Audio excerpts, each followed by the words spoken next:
Chapter 43-37. Damn it! Xian Ping didn't expect himself to be so unlucky. His nascent soul didn't have time to return to his body. He opened his mouth again and spat out a blood-colored light. The light from the 3 colored magic treasures became even brighter, and his flying speed suddenly increased by 40%. Unfortunately, Xian Ping had only flown a few kilometers before the blood mist tentacle caught up with him. A powerful suction force fell on Xian Ping's body, preventing him from escaping. Kill! Xian Ping's nascent soul roared and waved his small hand. Shwa! A 3-colored light beam turned into a large hand and grabbed at the blood tentacle. Ooh! The large hand swept across the sky and collided with the blood tentacle. A slight wind whistled and the nascent soul's hand missed. The blood tentacle was like nothing. Seeing that the nascent soul's hand was useless, Xian Ping's expression changed greatly, and he was about to use another ability. So, the blood tentacle that was still far away from Xian Ping suddenly turned into a shadow and instantly caught up to Xian Ping. Xian Ping's nascent soul suddenly felt that his body was incomparably heavy, and he almost couldn't fly with his body. What's going on? Xian Ping was shocked. His nascent soul's eyes flashed as he looked at his physical body. He saw that on the arm that had killed the gathering moth beast, a few drops of blood had already turned into the shape of worms and were rapidly moving towards his physical body. Those few drops of blood were as heavy as 1,000 pounds, causing the nascent soul to be unable to breathe. Damn it! Xian Ping couldn't remember how many times he had cursed. He knew in his heart that these gathering moth beasts were not chasing him for no reason. It must be because he had accidentally left a mark when he killed the gathering moth beast. Xian Ping's nascent soul's eyes flashed with anger. Looking at the blood tentacle approaching, a trace of helplessness appeared on his face. Xian Ping's nascent soul should be able to easily escape from the tentacle, but the prerequisite was that he had to abandon his body. But without a body, how could a nascent soul escape from the Thousand Devil Sacred Realm? Xian Ping's nascent soul shouted without hesitation, "Shui Mingzi! Come and save me!" As for Shui Mingzi, he immediately activated his horsetail whisk and focused on dealing with the Eagle Bat Mountain Lord. Shui Mingzi was well aware that although the gathering moth beasts were troublesome to deal with, they weren't particularly powerful. If nothing unexpected happened, Su Tingzi and the others should be able to escape with ease. However, the gathering moth beasts that he and Ao Zhantian were facing were the most powerful opponents of the night. As expected, just as Shui Mingzi brought out his horsetail whisk, the Eagle Bat Mountain Lord's neck suddenly began to rumble like the beating of a drum. Following which, a fist-sized vortex appeared in the night sky within a radius of several kilometers. These vortexes were filled with pillars of starlight and moonlight, and they all rushed toward Shui Mingzi and Ao Zhantian like a torrential downpour. Not only that, the sound of the drums was actually a real order to attack. A group of eagles and bats flying in the night sky flapped their wings at the same time, and many coughing sounds were continuously produced. A series of chaotic ripples swept up violent winds. Within a radius of several kilometers, apart from the vortexes of various sizes, there was nothing but violent winds that drowned out all sound. What gave Shui Mingzi the most headache was that the violent winds were filled with ripples.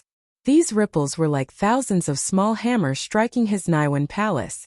Although he had a secret technique to protect his Naiwan palace, he was unable to withstand such a concentrated attack. Waves of indescribable dizziness gradually appeared in his mind. Die! Shui Mingzi didn't dare to be negligent. The nascent soul true essence in his body was activated, and he brought out the horsetail whisk in his hand. Shwa! Tens of thousands of threads of light streaked through the air and landed in each of the vortexes. Boom boom boom. The threads of light accurately pierced into the center of the vortexes, and the entire vortexes instantly exploded. Streaks of black and white light flashed past, and a faint spatial crack appeared where the vortexes had been destroyed. Many of the violent winds stirred up by the eagles and bats were swallowed up by these spatial cracks. However, these spatial cracks disappeared in a flash, and didn't have much of an impact on the battle. Ao Zhantian chuckled at this moment, and the magic treasure that had remained motionless all this time suddenly moved. The dark golden light flashed and split the space around it.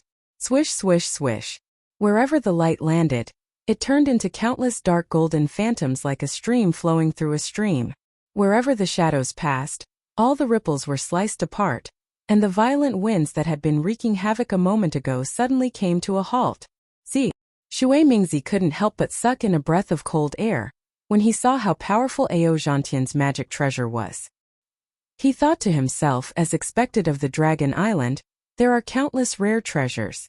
Back then, Ao Zhantian was only a nascent soul cultivator of the 4th level of essence power.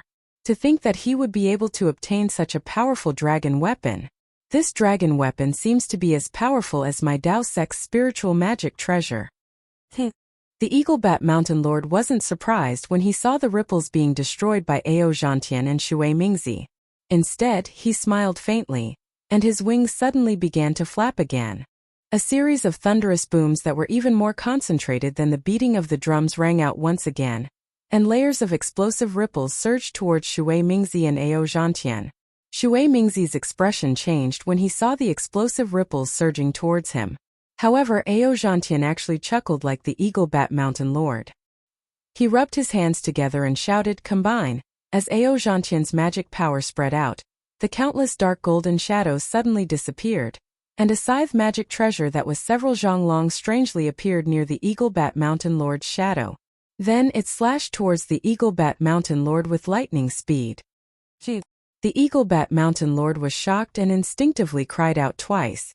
His body flashed, and he wanted to turn into a shadow and escape from the magic treasure. However, Ao Zhantian's spiritual magic treasure was simply too powerful. Just as the Eaglebat Mountain Lord's body turned into a shadow, the scythe had already struck the Eaglebat Mountain Lord's wings. Bang! The Eaglebat Mountain Lord's wings seemed to have exploded, and feathers of various colors scattered in all directions. Amidst the scattering of feathers, the Eaglebat Mountain Lord's body turned into a shattered star. In fact, the power of the scythe did not seem to be depleted at all. After it pierced through the Eaglebat Mountain Lord's body, it emitted a sharp light that was several hundred zhang long. This sharp light was even sharper than a flying sword. It streaked across the night sky and instantly killed several eaglebats that were unable to dodge in time. These eaglebats could only let out a miserable cry, and their feathers scattered as blood splattered everywhere. Huh? Ao Zhantian laughed loudly and shouted, "You're only a so-so. Fellow Taoist, quickly dodge." Seeing the Eaglebat Mountain Lord turn into a shattered star and several eaglebats were killed, Shui Mingzi was not happy. Instead, he was shocked, and his expression was somewhat indescribable. He raised his hand and pointed at the horsetail whisk. Just as he was about to activate the magic treasure, for some unknown reason, the magic power in his hand did not activate. Instead, Shui Mingzi let out a cry of shock. When Ao Zhantian heard Shui Mingzi's warning, his heart trembled. Without any hesitation, he activated the magic power in his body, and his entire body teleported into the distance. However, it was a pity that just as his figure began to fade, 100 zhang in front of him, a gush of shattered fireflies gushed out like a fountain. As these shattered fireflies flowed, the moonlight pillar crashed down at the same time. The Eaglebat Mountain Master's perfect figure strangely appeared amidst the shattered fireflies. The moment the Eaglebat Mountain Lord's body appeared, his originally lifeless grayish-white eyes suddenly flashed with a resplendent glow. 2 cold rays of light shot out from the Eaglebat Mountain Lord's eyes and landed on Ao Zhantian's illusory body. Vapapapa. The sound of glass shattering rang out, and the space around Ao Zhantian's body began to distort. Ao Zhantian's body was forcefully squeezed out of the void. Not only that, when the Eaglebat Mountain Lord saw Ao Zhantian's body appear, he opened his mouth. Boom boom boom. Thunderous roars rang out from his mouth and nose, and thousands of fist-sized whirlpools instantly surrounded Ao Zhantian. Damn it! Ao Zhantian's embarrassment turned into anger. With a wave of his arms, a blood shadow appeared, and the dragon blood Dharma body charged out of his body. The blood-red dragon roared, and its huge dragon tail swept through the air. Ooh! A total of 70% of the whirlpools were destroyed by Ao Zhantian before they could even display their might. Good! Shui Mingzi clapped his hands and said, "Fellow Taoist Ao, you're quite impressive. Let this old man help you." As he spoke, Shui Mingzi raised his hand and slapped the top of his head. His nascent soul floated out from the top of his head. The nascent soul also held an inch-long silvery white horsetail whisk in its hand.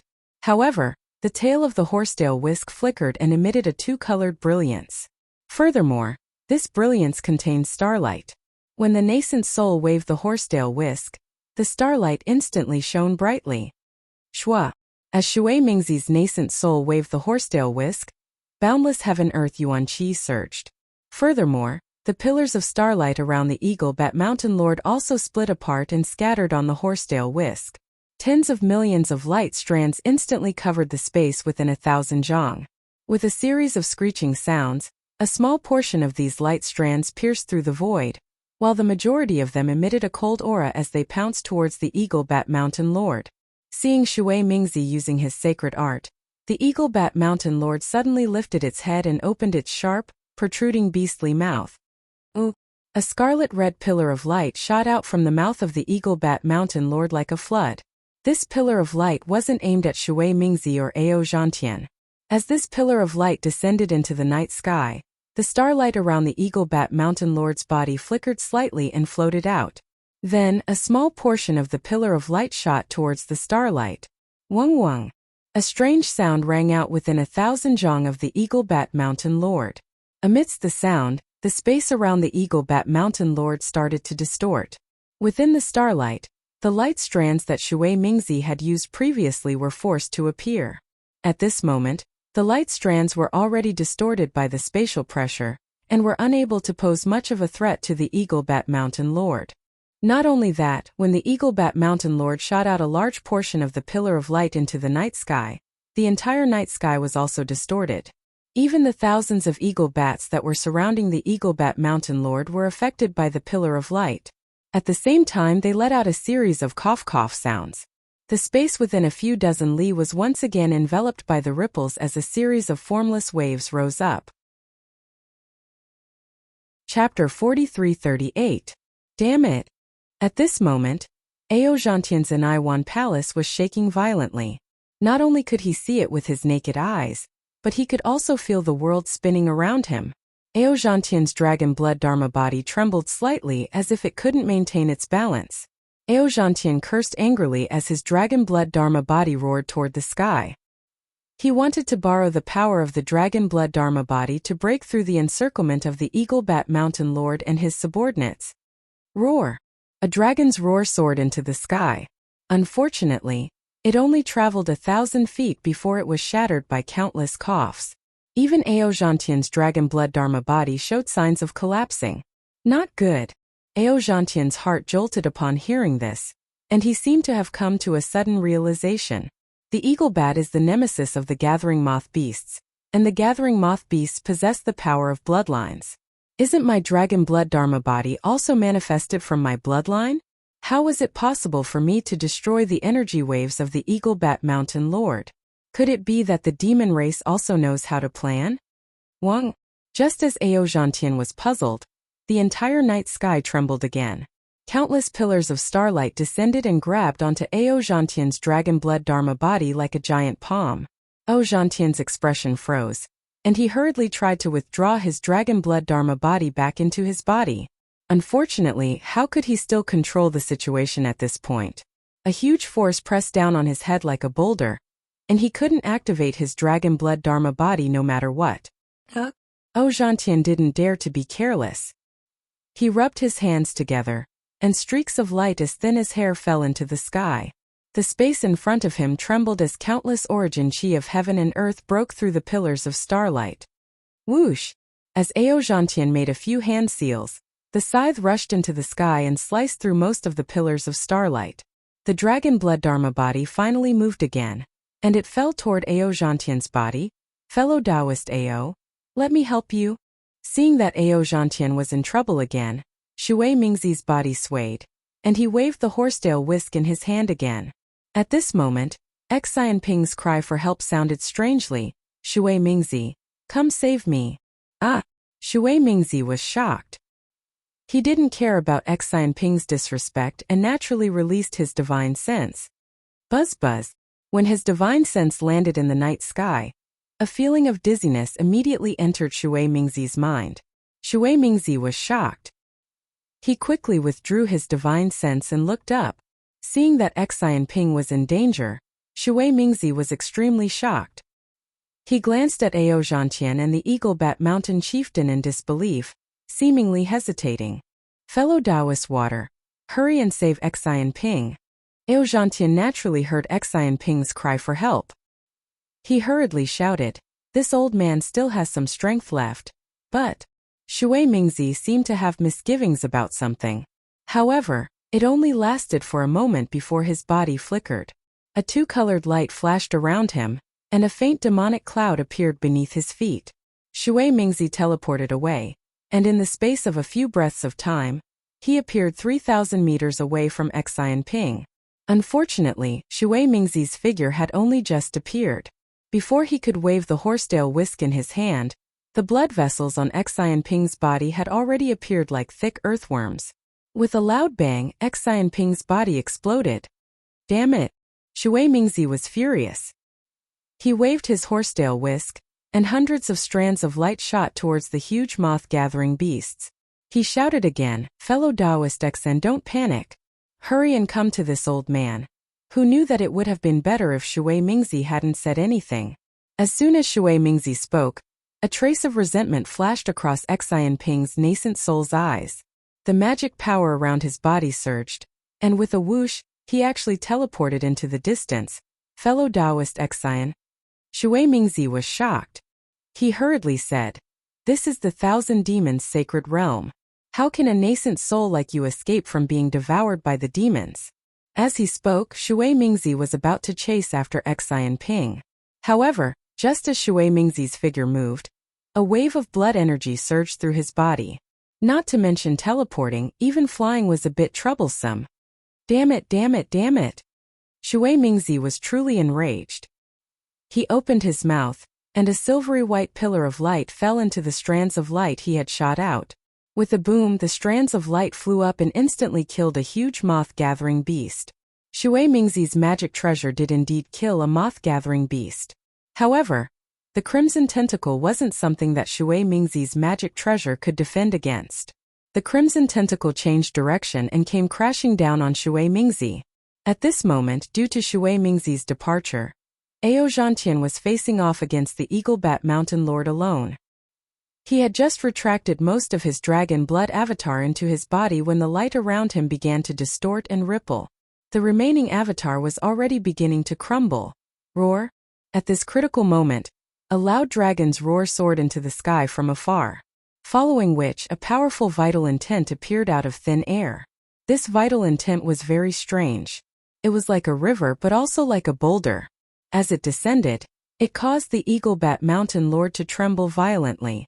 Even though it didn't break through, it still caused the Eagle Bat Mountain Lord to hurriedly turn around.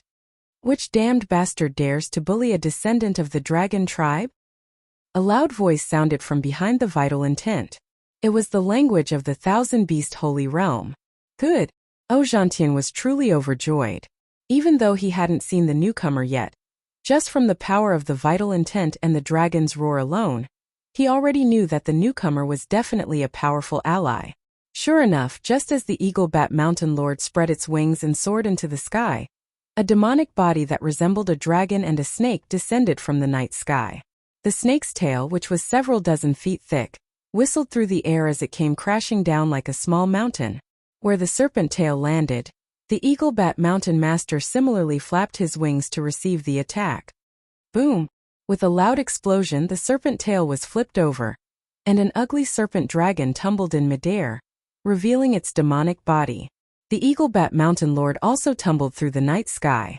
Even though it spread its wings, it was still unable to maintain its balance. So, it's a python dragon. Ao Zhantian was filled with anticipation for the appearance of a member of the dragon tribe. When he saw that it was a python dragon, he couldn't help but feel disappointed. However, when he saw that the python dragon's demonic body was so sturdy, there was hope amidst his disappointment. He didn't dare to be careless. While the Eagle Bat Mountain Lord was entangled by the python dragon, he hurriedly retracted his dragon blood dharma body. With a sway of his body, the scythe in his hand slashed out once again. Its target was the Eagle Bat Mountain Lord. Pung pung pung. The magic treasure streaked across the sky, and a series of explosive sounds could be heard. At this moment, the space was still enveloped by the fluctuations of the Eagle-Bat Mountain Lord. The scythe didn't leave behind a beautiful arc, but traces left behind by the shockwaves. With so many shockwaves blocking the scythe, when the magic treasure landed on the Eagle-Bat Mountain Lord's head, it was no longer as sharp as before. The Eagle-Bat Mountain Lord sneered coldly. With a flap of its wings, the scythe was sent flying diagonally. It didn't pose any threat to the Eagle-Bat Mountain Lord at all. Fellow immortal. At this moment, the python dragon was already twisting its body. Seeing that Aojantian's magic treasure was useless, it shouted, "You go and kill those small fries. Leave this bastard to me." All right. Aojantian naturally understood the Thousand Beasts Sacred Realm's words. With a nod of his head, he moved with all his might. With a flick of his hand, he pounced towards the nearest Eagle-Bat Mountain Lord. Ho! The python dragon watched Aojantian leave, and a trace of a smile appeared in its eyes. With a loud roar, it opened its mouth and shot out a huge pillar of starlight towards the Eagle-Bat Mountain Lord. Boom boom boom. Wherever the pillar of light passed, the shock waves in the surrounding space were all destroyed. At the same time, the python dragon's tail slammed down again, and a mountain-like force enveloped the Eagle-Bat Mountain Lord. Dong dong dong. The Eagle-Bat Mountain Lord was greatly alarmed. His mouth and nose emitted a drumming sound, and waves of shockwaves broke through the air in an attempt to block the pillar of light. At the same time, his body also reflected the brilliance of the starlight, as he flapped his wings to meet the python dragon's tail. Boom! With a loud bang, the python dragon's tail smashed into the Eagle-Bat Mountain Lord's back. Facing the python dragon's sturdy demonic body, the Eagle-Bat Mountain Lord was unable to resist at all. His 100-jong-tall demonic body floated down like an autumn leaf, and his feathers were sent flying in all directions. Haha! The python dragon laughed loudly. "You're just a bat. How dare you be so arrogant in front of my dragon tribe?" Just as the python dragon was laughing maniacally, the Eagle-Bat Mountain Master, who seemed to have no strength to resist, suddenly spread his wings. His entire body transformed into a strange black shadow, and with lightning speed, he fled towards the dark night at a low altitude. Damn it, you still want to escape in front of me? The python dragon was unwilling to let it go. After a moment of shock, demonic clouds flashed around its body, and it chased after the black shadow. It was also at this moment that Shui Mingzi's voice rang out from afar. Fellow immortal, oh. The python dragon's body turned sluggish, and when it turned its head to look, it saw Shui Mingzi's body flashing with two different colors of light. Layers of blood-red light rippled outwards. The horsetail whisk in Shui Mingzi's hand was able to block the numerous gathering moth beasts, but it was unable to block the power of the bloodline within the blood-red mist. What was special was that at a low altitude, there were thousands of gathering moth beasts, whose eyes were flashing with red light, gathering over without fear of death. Fellow immortal, do you have any ideas? Shui Mingzi shouted loudly. If fellow immortal is able to lend us a hand, I will definitely reward you greatly. What does it have to do with me? The python dragon's words almost caused Shui Mingzi to roll his eyes in anger. You're not even a descendant of the dragon tribe. After the python dragon finished speaking, it turned its head again to look in the direction that the Eagle-Bat Mountain Lord had fled. In just a few breaths, the Eagle-Bat Mountain Lord had already disappeared without a trace. The python dragon's body flew for 1,000 feet, but it seemed to have some misgivings and stopped chasing. Instead, it looked in Aojantian's direction and called out cheerfully, "Fellow immortal, don't worry, I'll help you." Damn it! Isn't it just a python dragon? Do you have to think so highly of yourself? You're ignoring me, but I'm going to pay you back. Seeing how the python dragon was so biased, as if it didn't care about his life at all, Shui Mingzi's nose became crooked from anger. He gritted his teeth and opened his mouth, sending a surge of true yuan into his magic treasure. Thousands of starlight appeared once again, but this time, the starlight didn't attack the gathering moth beasts. Instead, it landed on Shui Mingzi's body, following which Shui Mingzi's body flickered, and his body gradually blurred as he charged into the blood-red mist, flying in the direction of the python dragon. Chapter 4339. Aojantian's scythe was a powerful magic treasure to begin with, and he had the upper hand against the normal eagle bats. While the python dragon and the eagle bat were clashing, Aojantian had already killed several eagle bats. When he saw the python dragon flying toward him, he was even more elated. "Thank you, fellow immortal. You're welcome, you're welcome." Even though the python dragon said that, it was clearly enjoying the compliment. Before it could even get close, its massive python tail smashed toward another eagle bat. Boom! There was no suspense. The eagle bat was struck by the python tail and fell straight into the forest. Giant trees were toppled and rocks were pulverized. Even the eagle bat was severely wounded. Ha ha! The python dragon roared with laughter again. A bunch of little bats dares to taunt the dragon tribe. Among them, the word dragon clan was enunciated very clearly. Boom boom boom. The python dragon swept its tail horizontally again, instantly sending several eagle bats flying. Aojantian's heart was deeply hurt as he watched the python dragon defeat the eagle bats with ease without using any special abilities. He thought to himself bitterly, fuck, even a powerful dragon can't defeat a snake in its own territory. I'm also a 5th grade essence force cultivator, and this python dragon's strength is similar to I's. However, in this 1,000-beast sacred realm, these little bats can only bully I. They can't do anything to the python's body. Chirp chirp. Just as Aojantian was feeling jealous, a strange screeching sound came from the distant night sky. Cough cough. All of the eagle bats coughed at the same time upon hearing this screeching sound. The entire night sky was once again disrupted by the fluctuations. Aojantian felt another wave of dizziness coming toward him. He hurriedly put away his magic treasure and prepared to defend himself with his magic power. What are you doing?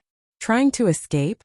What made Aojantian even more depressed was that the python dragon didn't seem to fear the fluctuations of the eagle bats at all. It waved its tail again, and several eagle bats that were trying to escape fell into the forest. Comparisons are odious. Aojantian sighed in exasperation. Oh right, this guy isn't human, he's a demon. Why should I compete with him? Fellow Taoist Ao, hurry up and help me. Aojantian sighed. Shui Mingzi was already flying closer, and he called out loudly. Of course, Aojantian was also completely helpless against the power of the gathering moth beast's bloodline. When he heard Shui Mingzi's request for help, he naturally knew that Shui Mingzi was asking for help from that mysterious python dragon. Furthermore, he had clearly seen the python dragon's disdain for Shui Mingzi. Even though Aojantian didn't know why this python dragon was so close to him, a descendant of the dragon tribe, he knew that as long as he asked, this python dragon would definitely help him. However, Aojantian paused momentarily before speaking. Fellow Taoist Water, seeing as all of our fellow Taoists have already escaped from danger, why should we continue to fight these gathering moth beasts? Let's meet up with Su Tingzi and the others first. Then we'll search for Xian Ping's nascent soul. Before Shui Mingzi had a chance to reply, the python dragon turned around and extended its massive head over. It spoke in a flattering tone. Fellow Taoist Water, there's no need to rush. Isn't it just a few small things? Let me help you. Fellow Taoist Water. Aojantian was truly flattered by the python dragon's enthusiasm.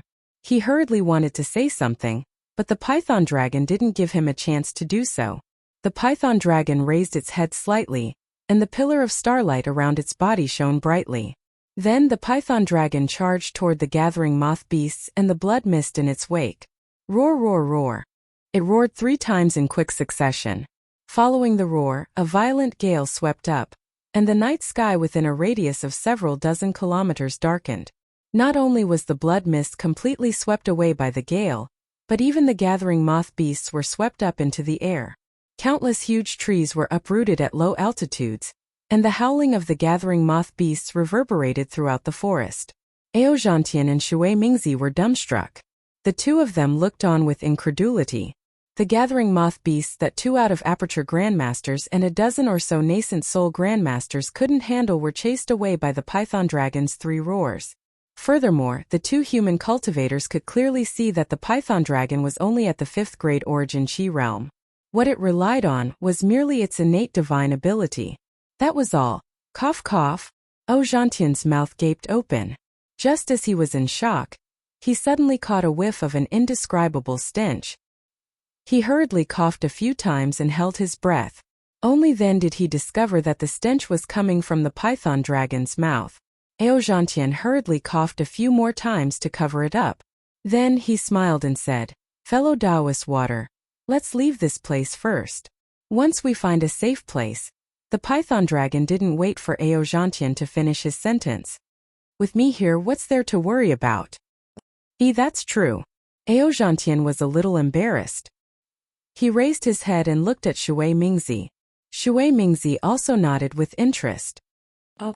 Just as Ao Gentian was about to speak again, the python dragon suddenly let out a cry of surprise. Demonic clouds surged around its body, and the pillars of light from the moon and stars fell again. The python dragon's body rapidly shrank. In just a short moment, a demonic beast about the size of an ordinary human appeared in front of Ao Gentian and Shui Mingzi.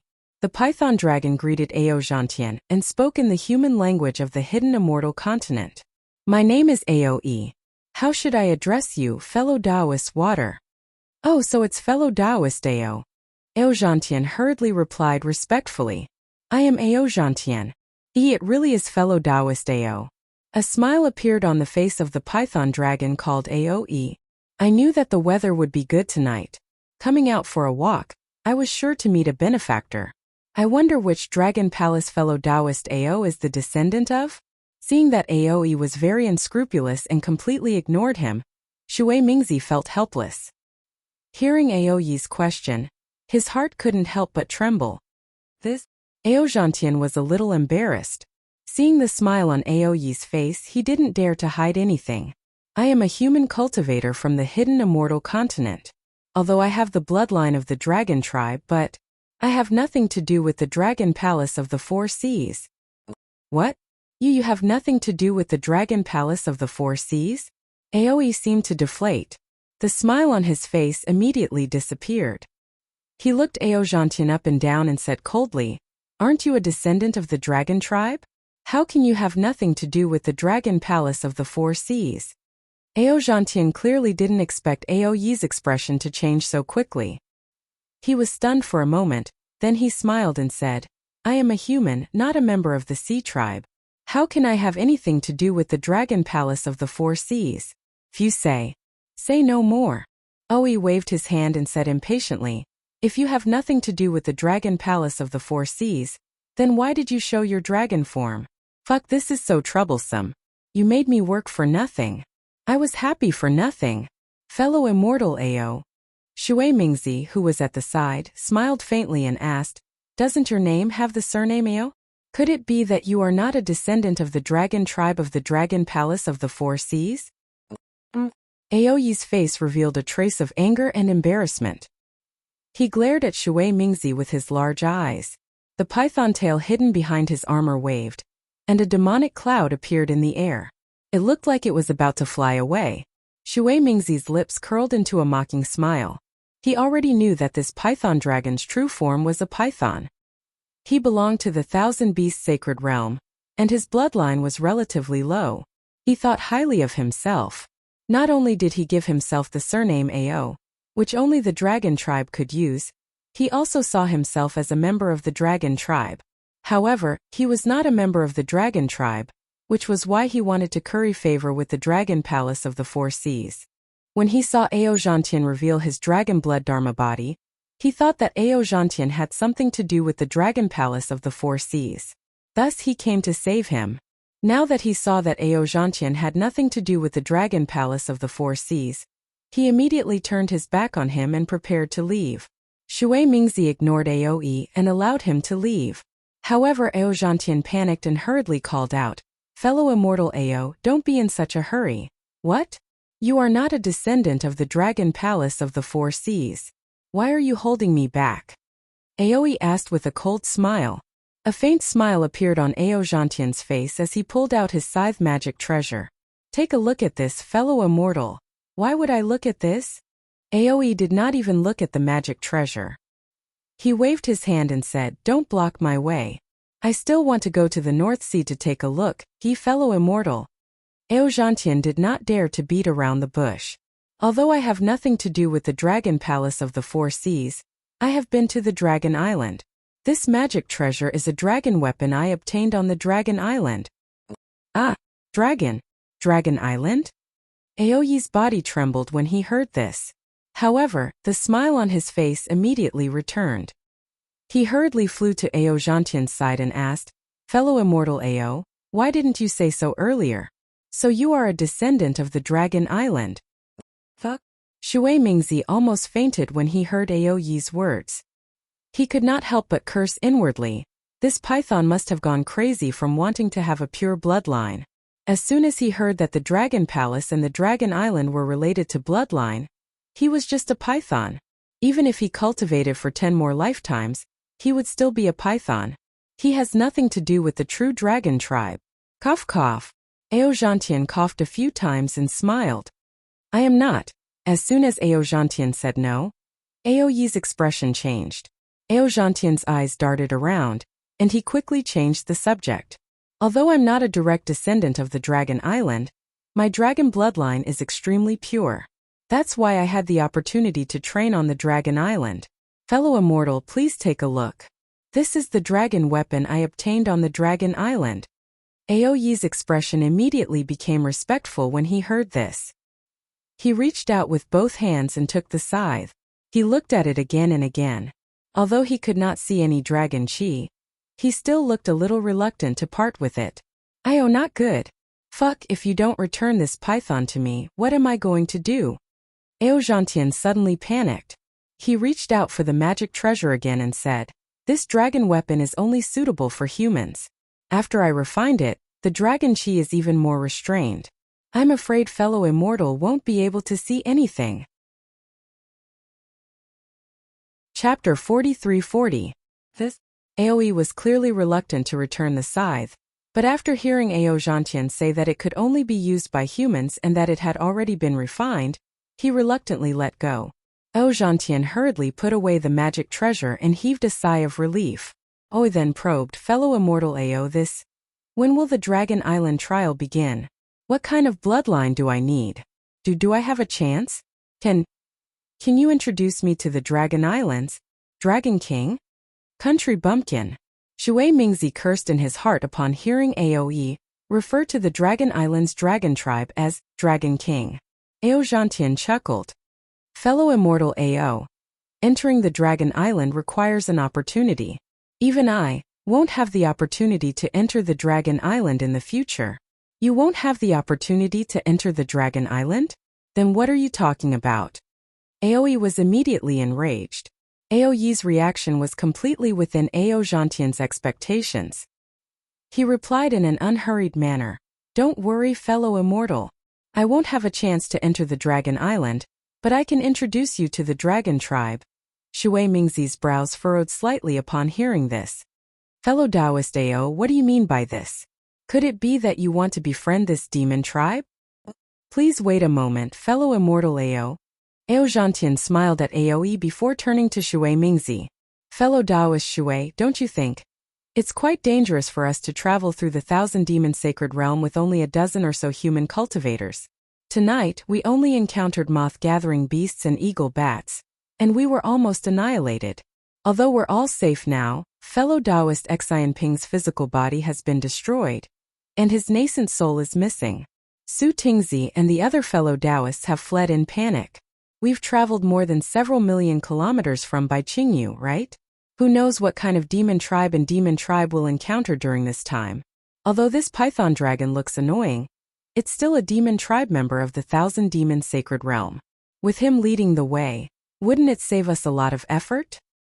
But Shui Mingzi suppressed the dissatisfaction in his heart and retorted, "How can we let a demon tribe member know what we're doing? If this python dragon knows the demon tribe member of the demon tribe of Baiqingyu, wouldn't you be creating trouble for yourself? Not only will our whereabouts be exposed, it will also be a bloody calamity. Moreover, do you think you'll be able to do it?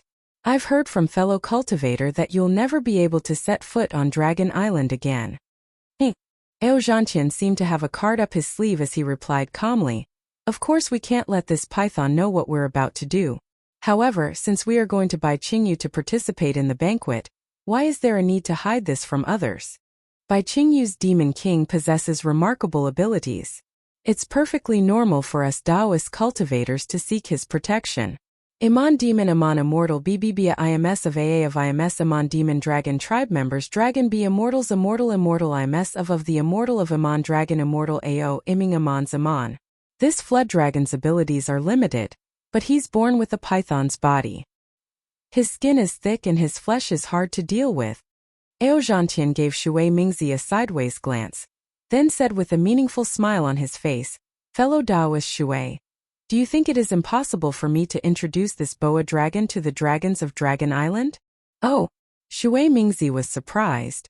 If you can't return to Dragon Island, then the dragon tribe won't leave Dragon Island without a special reason. At this point, Shui Mingzi was stunned as if he was struck by lightning. He looked at Shui Mingzi in disbelief and asked in surprise, "Fellow Taoist, are you saying that the dragon clan from Dragon Island will come to the Thousand Demons Sacred Realm?" Shui Mingzi was so shocked that he forgot to send a voice transmission. When Aoi heard this, his eyes lit up and he almost pulled on Ao Zhantian's robe. He hurriedly said, "Immortal friend Ao, when will the dragon tribe from the Dragon Island come to the Thousand Demons Sacred Realm? Where are they? Hurry. Hurry up and introduce them to me." Ao Zhantian looked at Shui Mingzi with a wry smile and said to Aoi, "Don't worry, Immortal Ao. I'll discuss this with Immortal Aoi. Although I can't be sure if the dragon tribe will come to the Thousand Demons Sacred Realm, this is still an opportunity. It's better than going to the North Sea alone and searching for the Dragon Palace, right? Hurry up and discuss this." Aoi rubbed his hands together excitedly. Shui Mingzi looked at Aoyi's expression with a bitter taste in his mouth. He knew that he couldn't stop this flood dragon from following him. If he had any objections, this flood dragon would definitely fight him. Shui Mingzi had no choice but to transmit his voice to Ao Zhantian. "Fellow Taoist Ao, I don't think the Dragon Island will be interested in the Thousand Beast Holy Realms Qing Banquet. Even though Bai Qingyu has invited the Thousand Beast Holy Realms Qing Banquet, I don't think the Dragon Island will be interested in it. So, if you don't mind me asking, which dragon tribe member do you think will come to Bai Qingyu?" Ao Zhantian looked in the direction of the North Sea and smiled mysteriously. The Dragon Island naturally won't be interested in the Thousand Demons Sacred Realm. However, if they find out that Xiao Hua has been suppressed by Bai Qingyu, even if all the dragon tribe members don't come, their junior elder Aosheng will still come. Junior elder? Aosheng? Shui Mingzi was dumbstruck. Which dragon tribe member is he? Ao Zhantian looked at Shui Mingzi and replied, "This is a secret of the Dragon Island, so forgive me for not being able to explain it to you. To tell you the truth, it's precisely because I have this bit of confidence that I dare to come to the Thousand Demons Sacred Realm with all of you." Great. Shui Mingzi was ecstatic. "Why didn't you tell us earlier that you have such a strong backing? Although we came here with the intention of dying to save Taoist Xiao, wouldn't we be able to raise our morale if we had such a strong backing?" Ao Zhantian replied, "I wasn't sure either. If I had told you earlier, it might have ruined the Dragon Island's plans." "You're right." Shui Mingzi nodded vigorously. "This is an important matter. We definitely can't let Bai Qingyu know about it." Shui Mingzi looked at the excited Aoi with a remorseful expression. He wondered if this python dragon would ruin their plans. Ao Zhantian, on the other hand, asked Aoi with a smile, "Fellow Immortal Ao, do you know the Thousand Demons Sacred Realms Bai Qingyu?" "Bai Qingyu?" Aoi was taken aback. "Is that the Dragon Island's base in the Thousand Demons Sacred Realm?" Ao Zhantian was speechless. It seemed like Aoyi's every sentence had something to do with the dragon tribe to flaunt his bloodline. "No," Ao Zhantian explained. "Bai Qingyu is the territory of a demon monarch in the Thousand Demons Sacred Realm." "Demon monarch?" Aoyi's expression froze. He didn't ask any questions, as if he was thinking about something. An extremely powerful demon monarch," Ao Zhantian said. "This demon monarch is going to hold a banquet soon.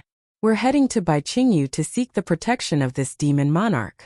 I know that a member of the dragon tribe from the Dragon Island will also be attending this banquet." Before Ao Zhantian could finish, Aoi was already beaming with joy. A powerful demon monarch. Good, good. I didn't think that I would hit the jackpot today. Not only will I be able to befriend a member of the dragon tribe from the Dragon Island, but I'll also be able to befriend a powerful demon monarch. My efforts today weren't in vain. Fellow immortal Ao, where's Bai Qingyu? Let's go, bring me there. Ao Zhantian smiled at Shui Mingzi when he saw that this unscrupulous python dragon had already taken the bait. He then said to Aoi, fellow immortal Aoi, there's no need to be in such a hurry. I still have a few other fellow Taoists who were separated by the gathering moth beasts. I still have to find them first. How can I not be in a hurry? Aoi urged. I've been searching for so long, and finally, Aoi immediately shut his mouth. He coughed twice and pretended to be an expert. He nodded and said, you humans are really weak. Aren't you just a few gathering moth beasts? Just because they separated you? Lead the way, and I'll stand guard for you. You can flatten the entire 1,000 demons' sacred realm. Yes, yes, fellow immortal, please. Ao Zhantian nodded and winked at Shui Mingzi. Shui Mingzi's lips curled into an indescribable expression as he flew off in a certain direction. Ao Zhantian waved his hand and flew off carefully, leaving Aoi behind. Aoi was the only one left. He slowly moved his body and followed behind the two human cultivators. The first rays of dawn had already appeared on the horizon. A cool breeze blew on Aoi's face. The ugly face of the anaconda dragon clearly carried a human smile. This Aoi was Xiao Hua, the one who shouted that the illusory pearl had transformed into a python dragon. He didn't attract the attention of Ao Zhantian and Shui Mingzi at all, and he blended into the group that was going to save Xiao Hua. Ao Zhantian naturally didn't know if Ao Sheng would come. However, before he left the Dragon Island, he clearly saw that the relationship between Ao Sheng and Xiao Hua was definitely not ordinary. Since he was willing to go all the way to the 1,000 demons' sacred realm in order to save Xiao Hua, how could Ao Sheng, a minor elder of the Dragon Island, not come when he heard the news? Ao Zhantian's prediction was naturally correct. Far to the west of the 1,000 demons' sacred realm, near the shore of the West Sea. Boom! A huge wave soared into the sky, and a loud dragon's roar shook the surroundings. The originally calm sea instantly became turbulent, and a dragon's body that was several thousand feet long flew out from the bottom of the sea. The moment the dragon rushed out of the sea, it immediately flew into the sky like a flying dragon. Under the dragon's roar, the originally clear sky immediately became turbulent, and waves of dark clouds surged in from all directions. Regardless of whether it was the dark sky or the snow-like waves on the sea, all of it revealed the fiery fury of the dragon. Damn it! Damn it! Damn it! The huge dragon rushed into the sky, and frantically circled the clouds several times. It opened its mouth and shouted 3 times toward the sky. In the end it yelled again, Bai Qingyu, you dare to suppress the dragon master of the dragon tribe? If I don't smash you Bai Qingyu into pieces, then I'm not a minor elder of the Dragon Island. As the clouds shattered, the appearance of the dragon was revealed. It was the furious Ao Sheng. Chapter 43-41. Junior Elder, Junior Elder. Ao Sheng roared angrily. Just as he was about to fly in the direction of the 1,000 demons' sacred realm, another dozen dragon generals flew out from under the sea. The first dragon general shouted, Senior Elder, don't be in such a hurry. Bai Qingyu is merely a demon realm in the 1,000 demons' sacred realm. The demon king there is not even famous. How could he have the guts to suppress our dragon clan's dragon master?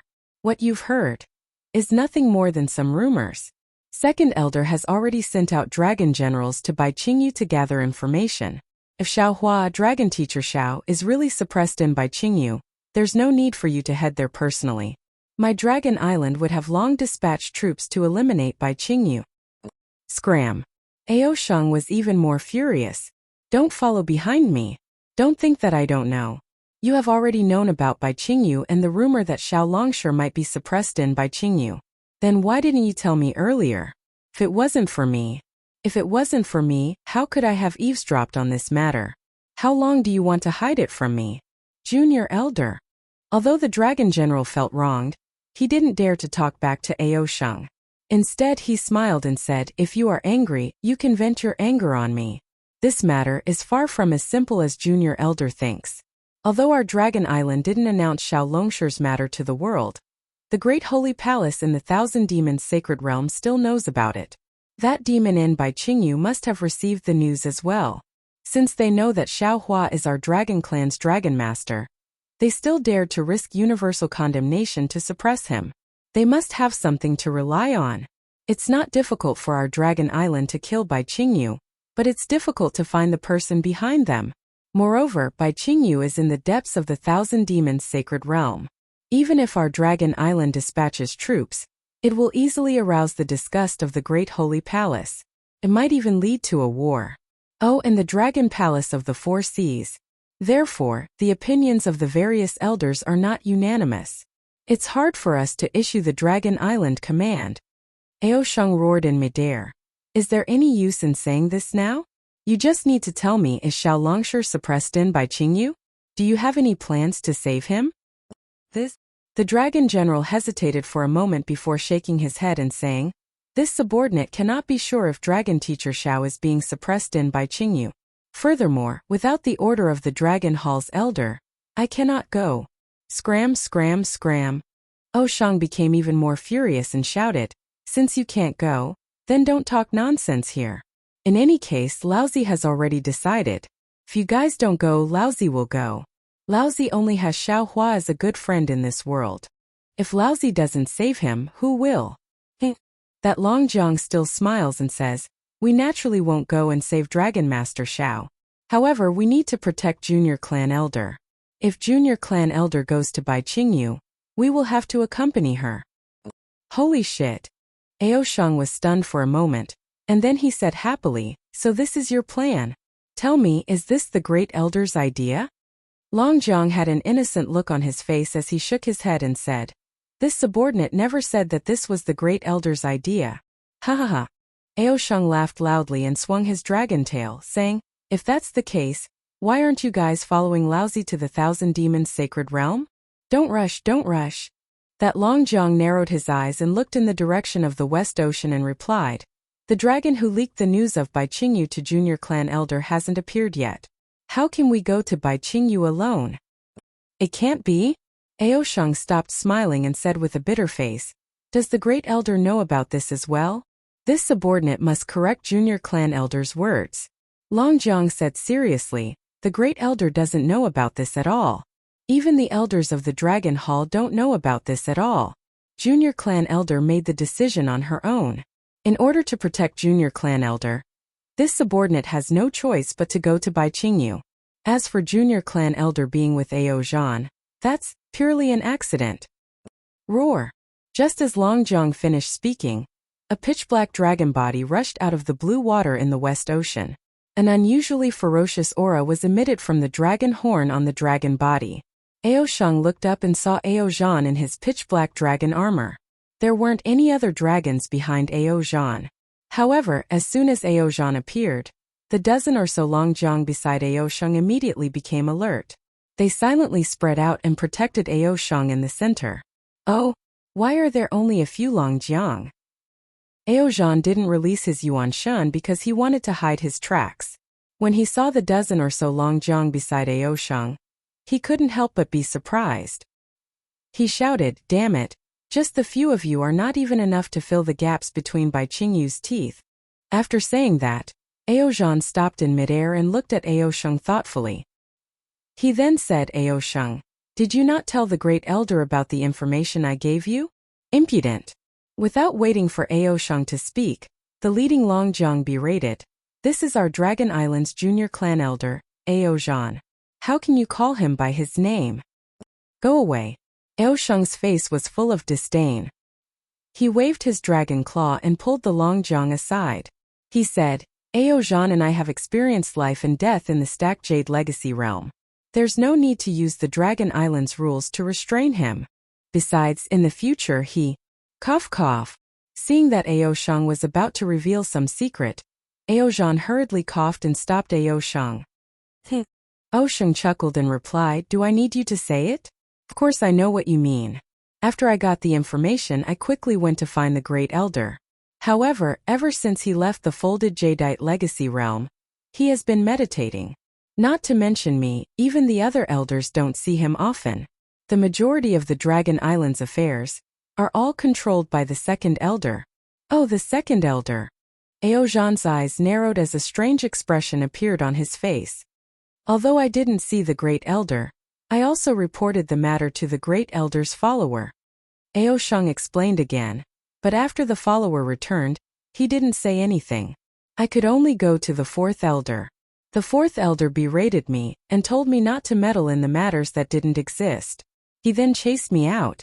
At this point, Aozhan looked at the Longjiang on the left and smiled. However, when I secretly sneaked out of the Dragon Island, I actually found a Longjiang. When these Longjiang were chasing me, I also brought them out of the Dragon Island. Sigh. Actually, there was no need for Aozhan to say anything more. Aozhan had already heard the strangeness of the matter. He sighed and looked at Aozhan meaningfully. Aozhan, actually, I am already regretting telling you about Bai Qingyu's matter.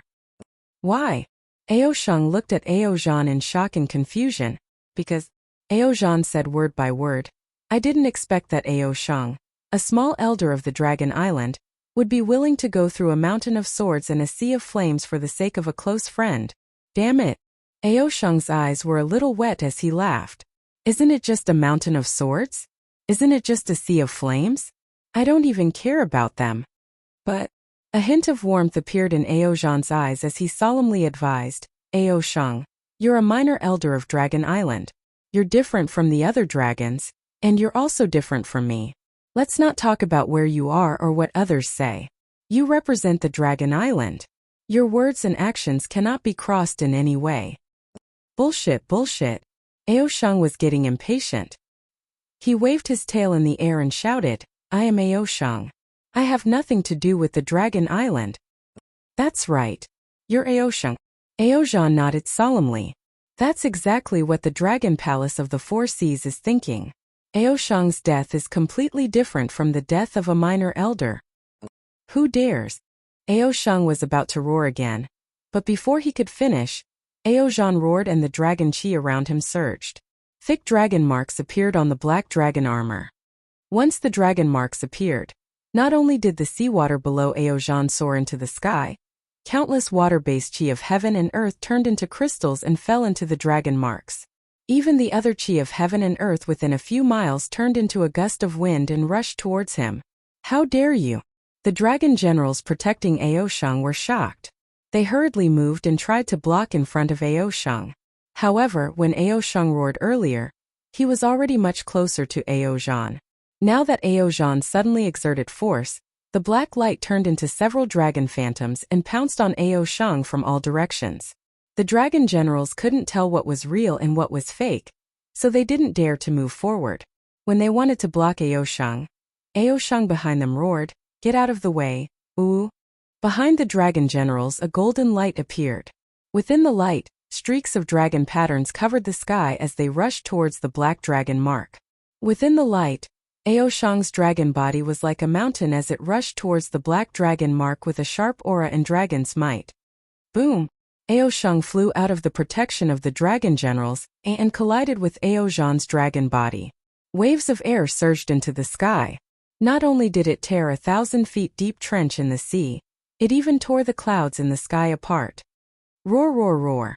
Aozhan and Aozhan's dragon bodies were tumbling in the sky. Within the light, the two dragons were roaring crazily. Damn it! After a while, Aozhan stabilized his dragon body in the sky and shouted, Aozhan, it's only been 200 years. How did your strength increase so quickly? Aozhan looked a little worse than Aozhan, but the excitement on his face was obvious. You're under the protection of Dragon Island. How would you know our pain? Although the forbidden areas of Dragon Island can be used for training, compared to a real life and death battle, it's still not enough. Aozhan, I just want to tell you that this trip to the Thousand Demons Sacred Realm is not a smooth journey. You can get whatever you want on the Dragon Island, but outside of the Dragon Island, if you represent the Dragon Island, no human or monster would dare to give you any slight treatment. However, if you're not a little elder of Dragon Island, but just Aozhan with your little strength, even I can compete with you, let alone other dragons. you will easily become the target of other dragons. In particular, Bai Qingyu was able to suppress Xiao Hua. That demon king's strength is far beyond ours. Therefore, I feel that there's no need for you to get involved in the trip to Bai Qingyu. Just let me go. Chapter 43-42. Ao Sheng, of course, understood Ao Zhan's painstaking efforts. He coiled his dragon body in midair and looked at the turbulent sky. In the distant sky, a patch of darkness had already blocked out the bright sunlight, and the darkness was rapidly spreading to the entire sky. Perhaps it would not be long before a violent storm arrived. Ao Sheng retracted his gaze from the dark clouds and looked at Ao Zhan. Similarly, he answered word by word. Xiao Hua is my best friend. He is being suppressed by Qingyu. If I don't go, how can I still stand in this world? Since you said that the training on the Dragon Island is just a small storm, then this daddy wants to see what kind of storm the Thousand Demons Sacred Realm will be like.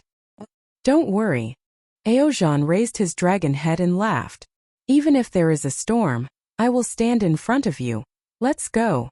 Ao Sheng shouted before Ao Zhan could finish his sentence. Then demonic clouds surged around Ao Sheng's body, and his dragon body flew high into the sky in the direction of the Thousand Demons Sacred Realm. Haha.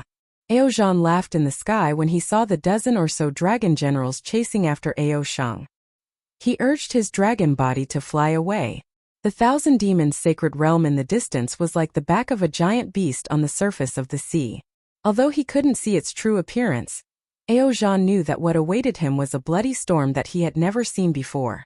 In the Thousand Demons Sacred Realm, at the Yizhao Ridge, Xiao Hua proudly followed Shui Mingzi and Ao Zhantian into the distance. After a long time, the Eagle Bat Mountain Lord flew out from a distant hill with a few eagle bats.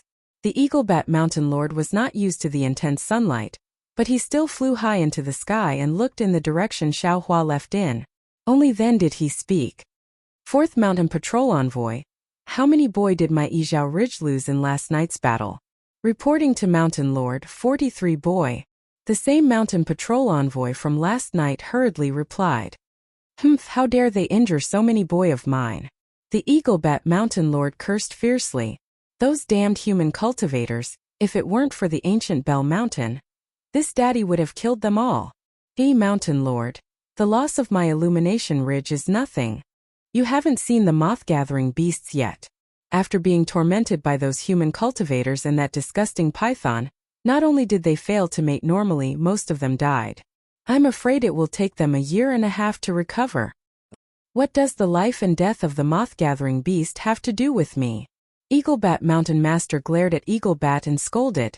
This daddy is feeling heartache for those 43 boy. They died for nothing. Actually, the fourth Mountain Patrol Envoy spoke up again. Mountain Lord, you have to think about how to explain this to the ancient Bell Mountain. After all, we didn't follow the instructions of that human.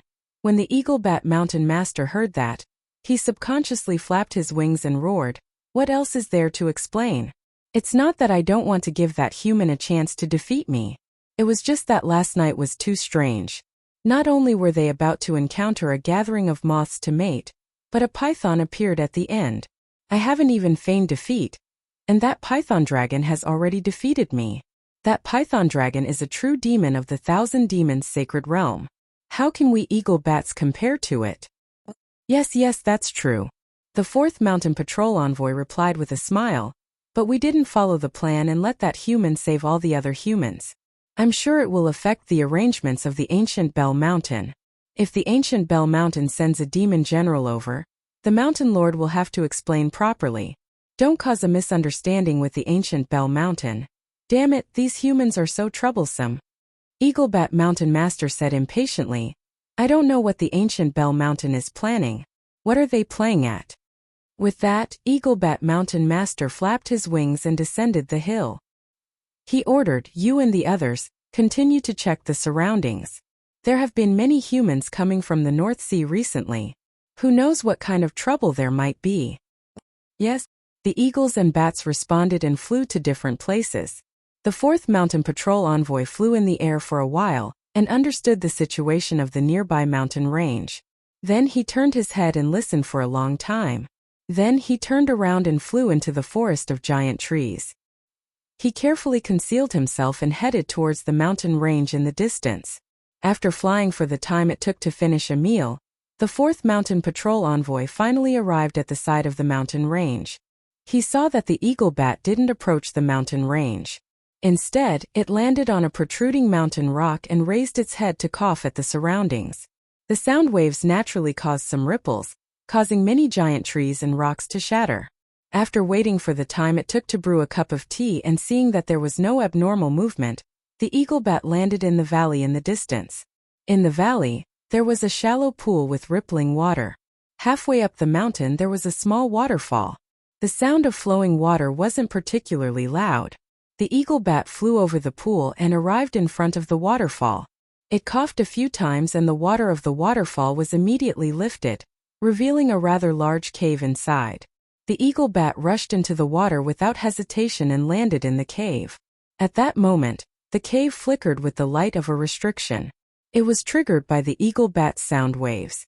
The eagle bat retracted its wings and didn't go deeper into the cave. Instead, it stood there and called out, "Is fellow immortal here?" Gurgle. A sound like a gushing fountain came from the cave. Then, a tricolored brilliance surged out like water. A human cultivator in Taoist robes stood above the brilliance. The human cultivator's hair and beard were all white, and his face was thin. His eyes were slightly closed, and his palms outside of his Taoist robe were unusually fair. Even though he was very thin, the veins on his skin were clearly visible, like the veins of jade. Looking at the appearance of this human cultivator, wasn't it Master Fantion who was taken away by the Grand Mist ancestor in the Western Paradise? Master Fantion flew to a place not far away from the eagle bat. He suddenly opened his eyes, and a wave-like splendor appeared in his eyes. The splendor fell on the eagle bat, circled a little, and then swept out of the cave again. Fellow immortal, don't worry." The eagle bat seemed to have sensed Master Fantion's eye-clearing technique and smiled faintly. Within a radius of 3,000 miles of this Izhao Ridge, it's the world of the eagle bat. There's absolutely no other demon race that dares to follow behind me. After Venerable Master Fantion took a look, the clear light in his eyes slowly disappeared, revealing his clear black and white eyes. However, there was obviously a kind of contempt in his eyes. He nodded and asked casually, "Last night, there were continuous roars in the vicinity of Illumination Ridge. Was there any unusual movement?" Of course there was. Otherwise, why would I be in front of fellow immortal? The eagle bat smiled and replied faintly, "Oh, are they Tao sect disciples from Blackwind Ridge?" Master Fantion raised an eyebrow and asked, "How many of them came? Did they pass by Izhao Ridge?"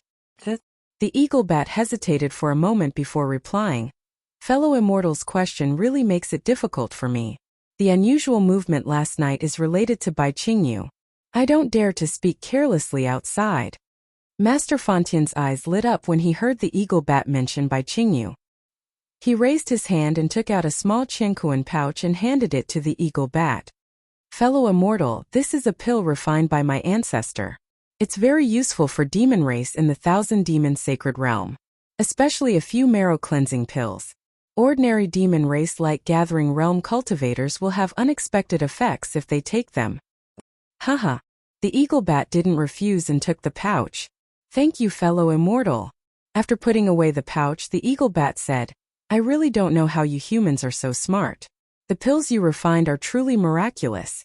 I've already tried the pills fellow immortal gave me before. The effects are completely consistent with what fellow immortal said."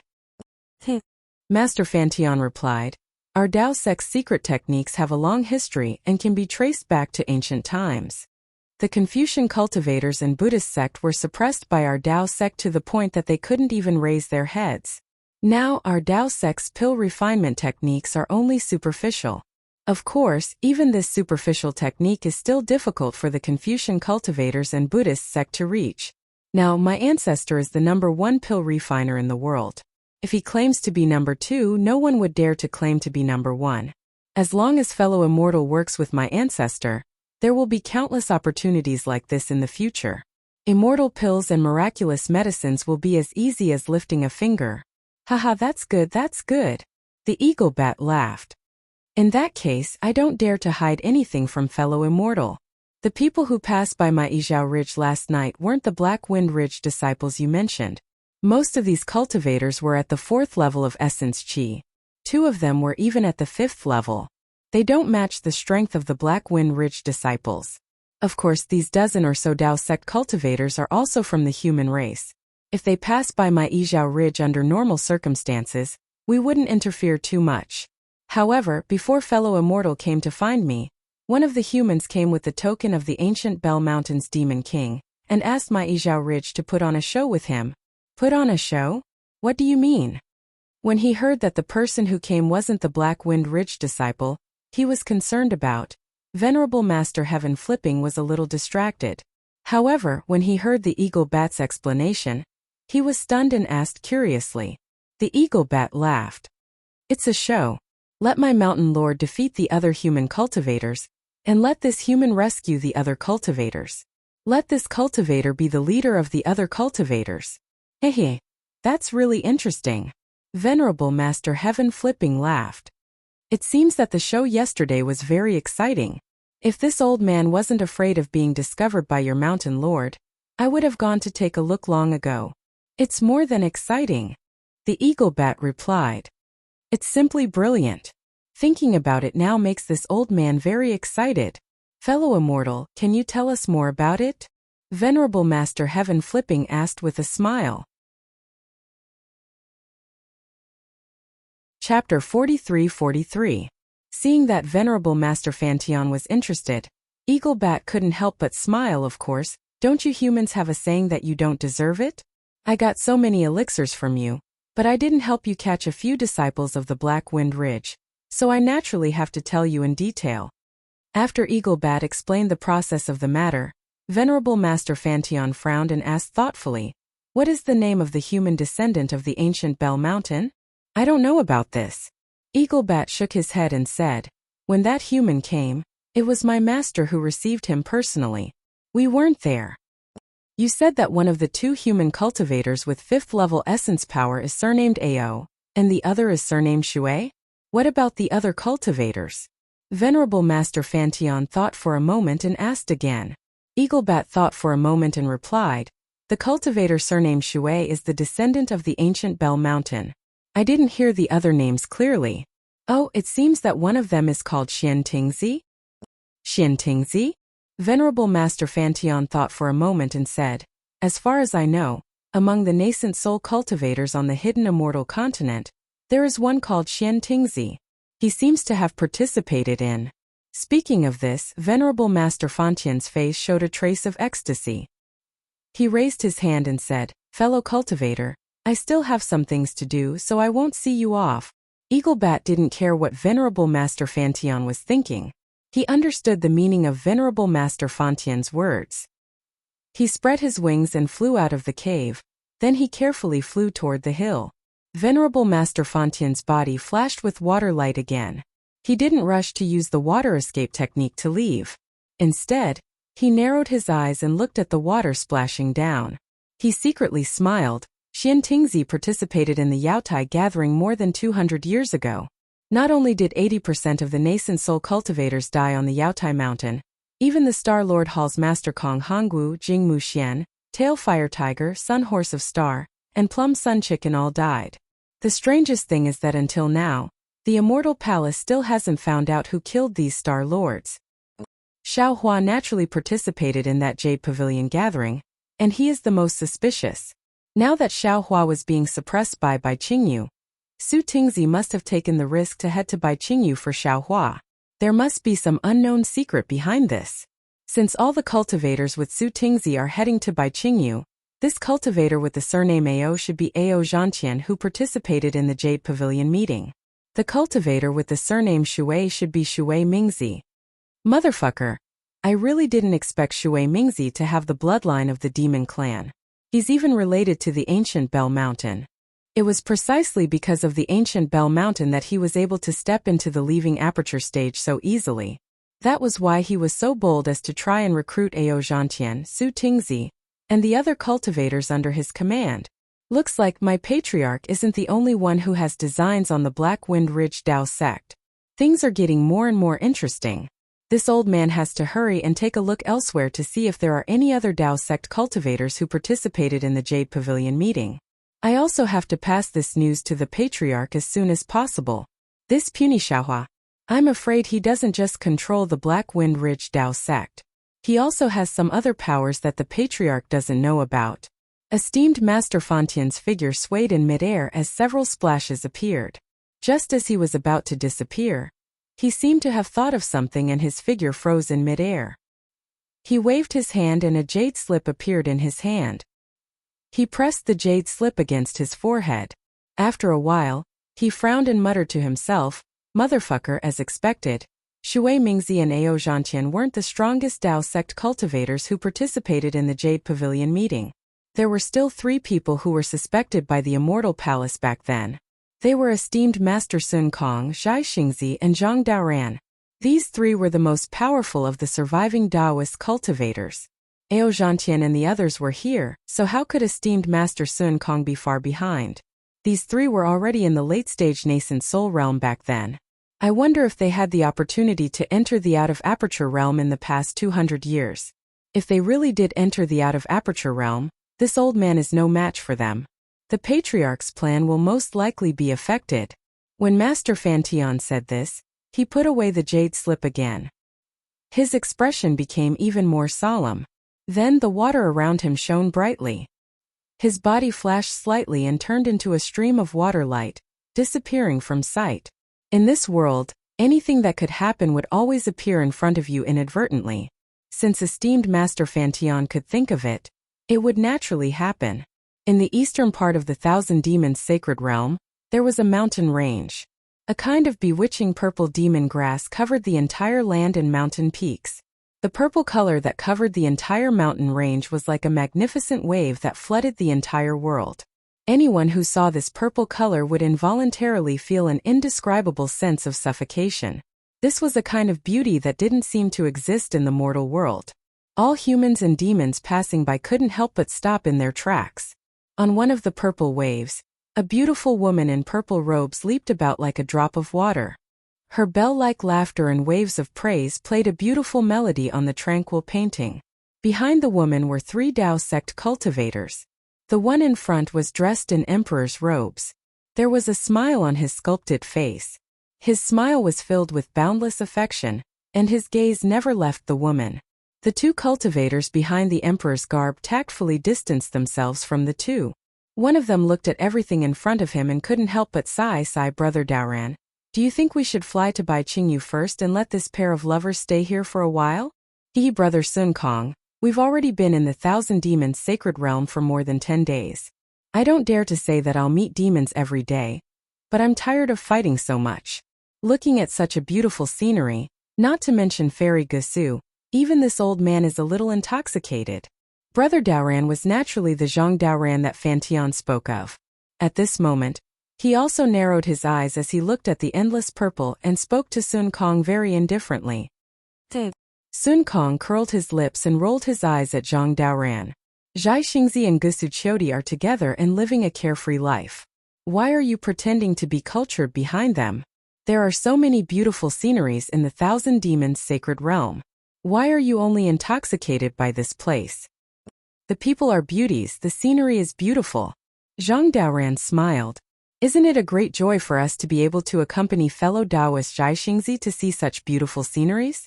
Who's speaking ill of others behind their backs?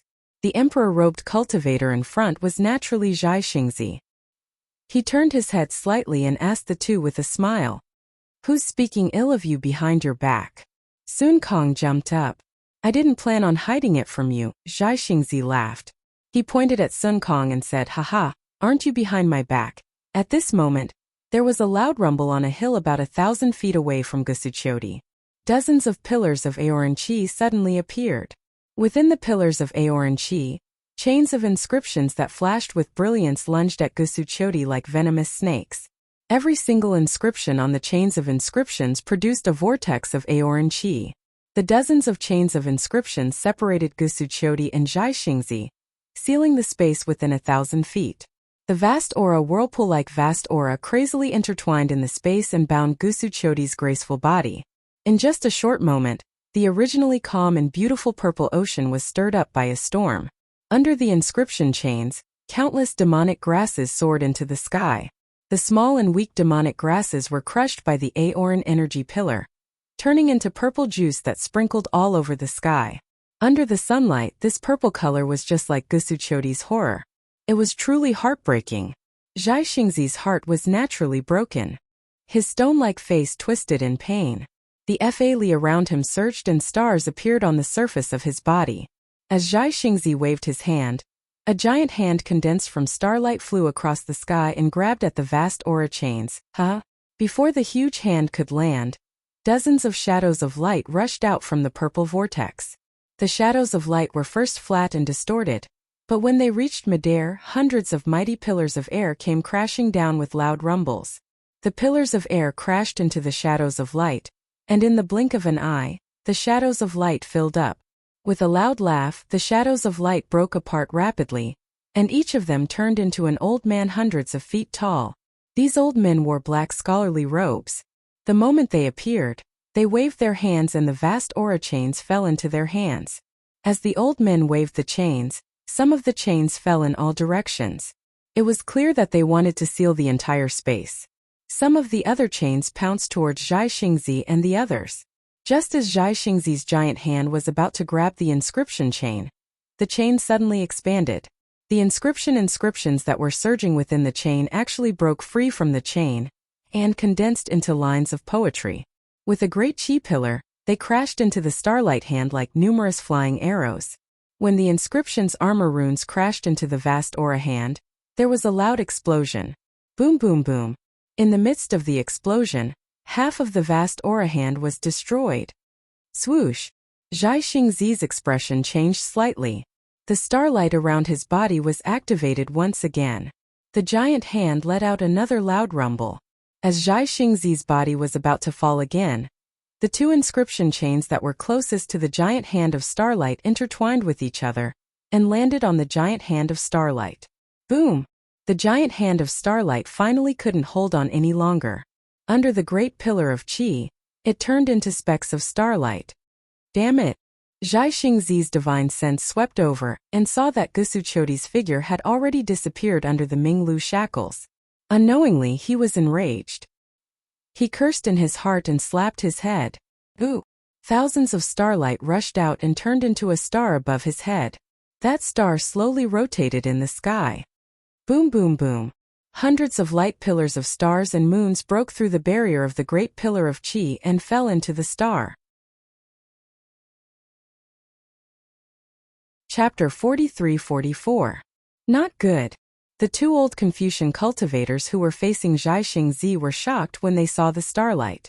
Although they knew that Zhai Xingzi could use the power of the stars and moon in the Thousand Demons sacred realm, which was especially favored by the power of the stars and moon, it wasn't easy to deal with. The two of them had taken the initiative by sneak attacking Zhai Xingzi and sealed the space around him, but they still underestimated Zhai Xingzi's strength. They didn't expect Zhai Xingzi to break through their joint attack. Buzz buzz. The stars above Zhai Xingzi's head expanded wildly. When the power of the stars and moon entered Zhai Xingzi's body, his body also let out a roar and expanded rapidly. Kill! The two old Confucian cultivators looked at each other, and killing intent suddenly appeared in their eyes. They each opened their mouths, and two streams of sword light with green light shot towards Zhai Xingzi's chest and back respectively. Boom! The two sword waves were extremely sharp. Wherever they went, whether it was the Great Qi Pillar or the Starlight Pillar, they were all easily destroyed. In just an instant, they pierced into the starlight protecting Zhai Xingzi's body. Break? Seeing the sword light enter his body, Zhai Xingzi sneered. He didn't care about the sword light at all. Instead, he chanted and pointed his finger. Bang! The spinning stars in the sky suddenly exploded, and an almost oval black hole appeared in the middle of the stars. After the stars exploded, they turned into star shatter. However, this star fragment was different from the life treasure starfall that Zhai Xingzi had used before. This star fragment was like a starry sky. Within it, there were dozens of stars of different sizes.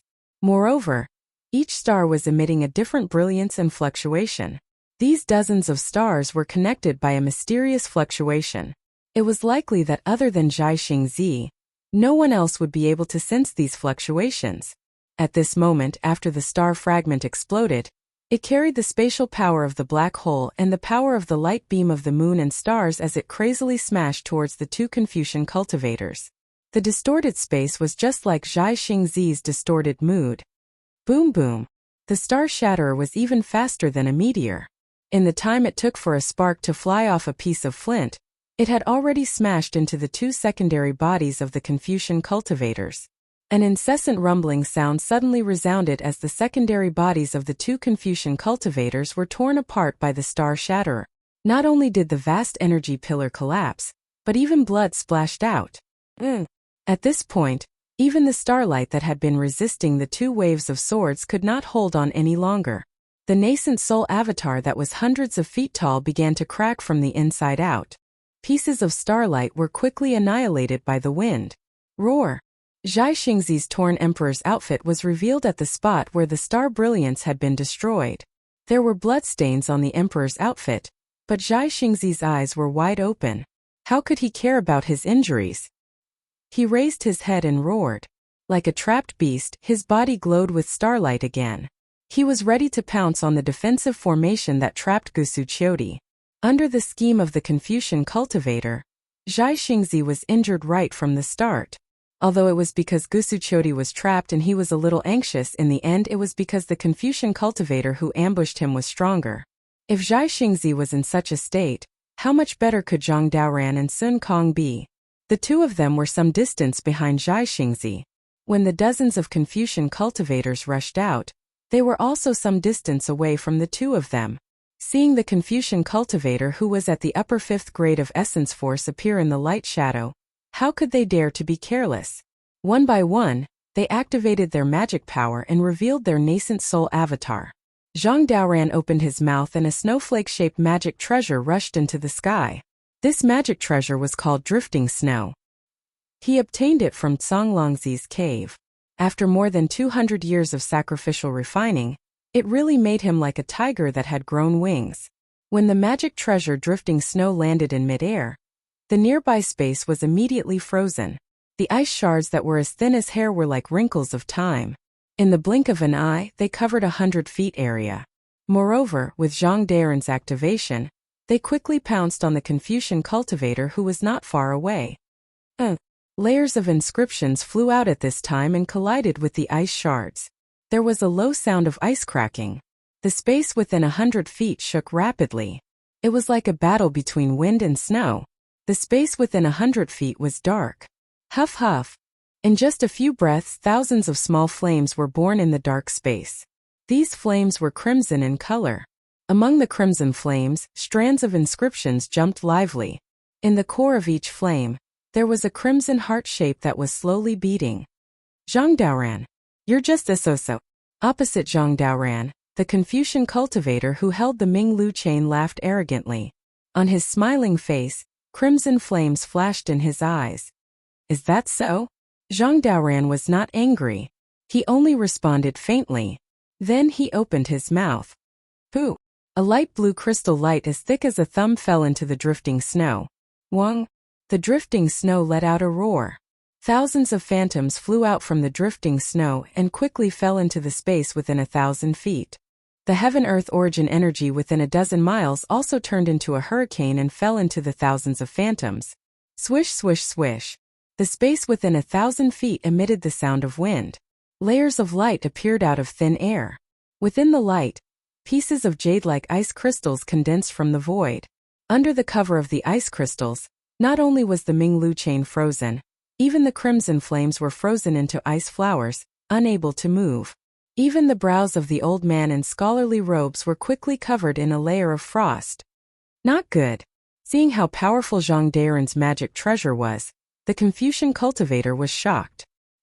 He hurriedly sent a voice transmission, "Senior brother, come help me." Boom! Everything had been planned. Before the Confucian cultivator's cry for help could be heard, the other Confucian cultivator raised his hand and slapped the top of his head. A three-colored true energy soared into the sky and condensed into a three-colored fire crow in the air. It flew toward Zhang Daren's drifting snow. Wherever the fire crow went, the space was burned until it was distorted. The space frozen by the drifting snow was also instantly shattered. Damn it! Zhang Daoran cursed under his breath. He wanted to activate snowdrift again. Boom! The crimson flame that had just been suppressed by the ice moved again. Inch by inch, the space was burned by the flame until it collapsed. It quickly pounced toward Zhang Daoran. The fire crow that had broken through the seal earlier was even more unforgiving. It pounced out with flames to burn the Dharma treasure. Snowdrift. Zhang Daoran was in an awkward situation where he was attacked from both sides. Sun Kong was not much stronger. His magic treasure, Howling Heaven, was a fist-shaped object. Howling Heaven's body was covered with holes of different sizes. Under the stimulation of magic power, not only did each hole emit a strange sound, but it could also produce wind blades comparable to flying swords. Where the wind blades landed, they cut the Minglu chain that was attacking Sun Kong into pieces. The strange sound had a soul-stirring effect. The two Confucian cultivators besieging Sun Kong used a secret technique, but the sound still penetrated their protective true energy and entered their bodies. Fall. At this time, the two old Confucian cultivators besieging Sun Kong looked at each other and chanted incantations at the same time. They opened their mouths and two shining tokens flew into the air. The tokens were black and yellow in color. As soon as they fell into the air, they immediately produced many inscriptions. The inscriptions roared and an aura filled with the will of heaven and earth came out of the inscriptions and quickly shrouded the space around them. The inscriptions intertwined like tentacles, and the two talismans fell from the sky like mountains, as if they were going to suppress Venerable Master Sun Kong. The Xianhuang Token. Master Sun Kong was originally a bit puzzled, but when he saw the two talismans with the will of heaven and earth seal the space around him, the true essence around him showed signs of condensing under this will. He suddenly realized something and cried out in shock, Why are you all here? Sun Kong and the other three had been in the Thousand Demons sacred realm. Like Shui Mingzi and Ao Zhantian, they were often attacked by demons. Although they had done enough homework to deal with demons and beasts, they had never thought that they would be attacked by Confucian cultivators in the Thousand Demons sacred realm, let alone that they were masters of the Xianhuang token. Haha. When the two old men saw that Sun Kong recognized the Xianhuang token, they laughed proudly and shouted, How dare you! You actually cultivated to the 5th level of origin energy without permission from the Immortal Palace. Since you have violated the rules of the Immortal Palace, you will naturally be punished. Now that you are listed on the Xian ranking, not to mention the Thousand Demons sacred realm, even if you run to the ends of the earth, the Xianhuang token will take your heads in accordance with the immortal law. Damn it! Exalted Sun Kong roared furiously. At this moment, how could he not understand that the dark yellow token had surely obtained the news that Xiao Hua had been suppressed, and that was why it had intercepted and killed them on the way to Bai Qingyu? Amidst his rage, Venerable Master Sun Kong raised his gaze and saw that besides the 6 Confucian cultivators that were besieging them, there were almost 10 other Confucian cultivators that were similarly at the upper 5th grade of origin energy that had already activated the chains of inscription to seal off an area of 50 kilometers around them.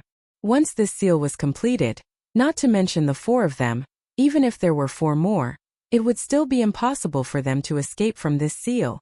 What should we do? Sun Kong was a little anxious for a moment. He thought of Xiao Hua, whom he had not seen for more than 200 years, and thought to himself, perhaps we only have a chance of survival if Daoist Xiao is here? After a moment, Sun Kong shook his head again. He knew very well that Xiao Hua had been suppressed by Qingyu's Demon King, so it was impossible for him to appear here. I'm afraid we can only rely on ourselves. Sun Kong gritted his teeth and waved his sleeve. The demon beast Chongqing charged out from his Daoist robe. Boom! Boom! Boom! At this critical moment, a thunderous roar suddenly came from below them. 3 thumb-sized brilliant light spots appeared from the chains of inscription that had trapped Gusuchodi first. The moment these light spots appeared, they immediately transformed into a vortex. Not only did all the light spots fall into it, but even the mighty pillars of energy that fell into the chains of inscription like raindrops also charged into it. The vortexes took shape in just a moment. They were like 3 full moons, and a cold light instantly covered an area of 3,000 meters. Then 3 soul-destroying auras shot out from the vortexes of light, instantly locking onto the 3 Confucian cultivators who were surrounding Zhai Xingzi, Zhang Daoran, and Sun Kong. Chapter 43-45. Shoot! Shoot the moon bow! The 3 Confucian cultivators turned pale with fright. Although they didn't know what this aura was, that cold brilliance had already frozen their blood. They didn't dare to be careless and hurriedly activated their subbodies. The hands of the subbodies fell towards the light spots from 3 different directions, wanting to destroy them before the light spots could form. Whoosh! Like the sound of a bow, the 3 vortexes of light were instantly annihilated. 3 light arrows condensed from the noble chi flew out from the vortexes. These light arrows were dark blue and contained thousands of crystal lights. The sparkling crystal lights revealed a powerful star power and pierced straight into the 3 big hands. Wherever the light arrows passed, whether it was the Minglu chains or the noble chi pillars, they were all torn apart. The seal that trapped Gusuchoti earlier had a huge opening now. Gusuchoti, who was dressed in purple, revealed her valiant visage. That visage held a huge bow that was completely dark green in her hands. The light arrows were like lightning and instantly pierced into the hands of the 3 subbodies. The hands of the 3 upper 5th grade Confucian cultivators couldn't withstand a single blow and instantly collapsed. Following the collapse of the hands, the dazzling light arrows shot into the subbodies of the 3 Confucian cultivators at an angle. What was special was that the angles of the 3 light arrows were extremely tricky. They covered the subbodies of the 6 Confucian cultivators. Not good. The 3 subbodies of the 3 Confucian cultivators collapsed. As they screamed, they hurriedly dodged. The other 3 Confucian cultivators were also shocked. They couldn't care less about attacking the 3 Taoist cultivators and also dodged. However, they were still a bit too slow. Although the light arrows didn't hit their vital points, the starlight was so bright that just by sweeping past the 6 subbodies, the subbodies condensed from noble chi immediately collapsed. The boundless power of the stars and moon wreaked havoc in the subbodies. When they had just dodged, Gusuchoti, who was sealed by the Minglu chains, turned into a ray of light and flew out. When she pulled Zhai Xingzi's hands, Zhai Xingzi shouted, "Let's go." The 2 of them followed the 3 light arrows to the left and right as they charged toward the defensive formation that had yet to be completely sealed. Seeing the 2 of them move, Zhang Daoran and Sun Kong naturally did not hesitate. The 2 of them also roared. One of them urged drifting snow, while the other urged howling sky. They brought Changgung and teleported behind the light arrow. Gusuchoti's counterattack was too sudden. The dozens of Xianhuang token cultivators who were trying to kill the 4 of them did not expect it at all. It was not until the 3 light arrows landed and tore apart the defense formation that these Xianhuang token cultivators came to their senses and hurriedly surrounded them. However, they were still too late. When the light arrow was destroyed, Zhai Xingzi and the others also disappeared outside the defensive formation. When they chased out of the defensive formation, they could only see the backs of the 4 people flying away in the purple sky. The Xianhuang token cultivator who was flying at the front snorted coldly as he watched the 4 of them fly further and further away. He sneered, "I didn't expect the little girl from the Gusu family to have the shoot the moon bow. This really caught me off guard. I was lucky to have let them escape today, but it won't be easy to ambush them in the future." "My lord." The Xianhuang token cultivator who was injured by the shoot the moon bow slowly flew over. His face was filled with lingering fear as he whispered, "The shoot the moon bow is an ancient Taoist magic treasure. It's extremely powerful. Gusu Chiron is only at the lower middle of the 5th level of origin energy, but she almost killed the 6 of us with it. I don't know if Gusu Chiron got the shoot the moon bow herself, or if the Gusu family." The Xianhuang token cultivator at the front sneered and replied, "The Gusu family head is not strict with her subordinates. Her son actually colluded with the Taoist rebels. Gusu Chiron is only a female cultivator at the 5th level of origin energy. How could she have the power to get the shoot the moon bow? This must be the Gusu family head's intention. Quickly report to the token master that the Gusu family head has ulterior motives. Please make a decision." "Yes."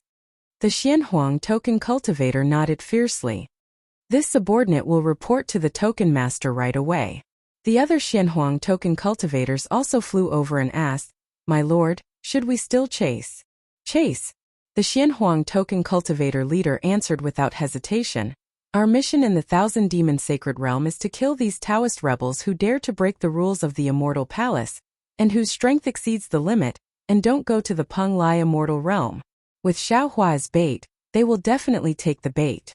Even if we don't kill them today, as long as they rush to buy Qingyu, they will eventually fall into the hands of the Xianhuang token one day.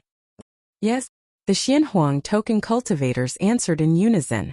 They each transformed into rainbows and chased in the direction of Zhai Xingzi and the others. In the wind behind them, layers of purple were still enchanting. Zhai Xingzi and the others naturally couldn't escape in one direction. After flying for a while and releasing their divine perception to investigate, they immediately turned around and flew in another direction.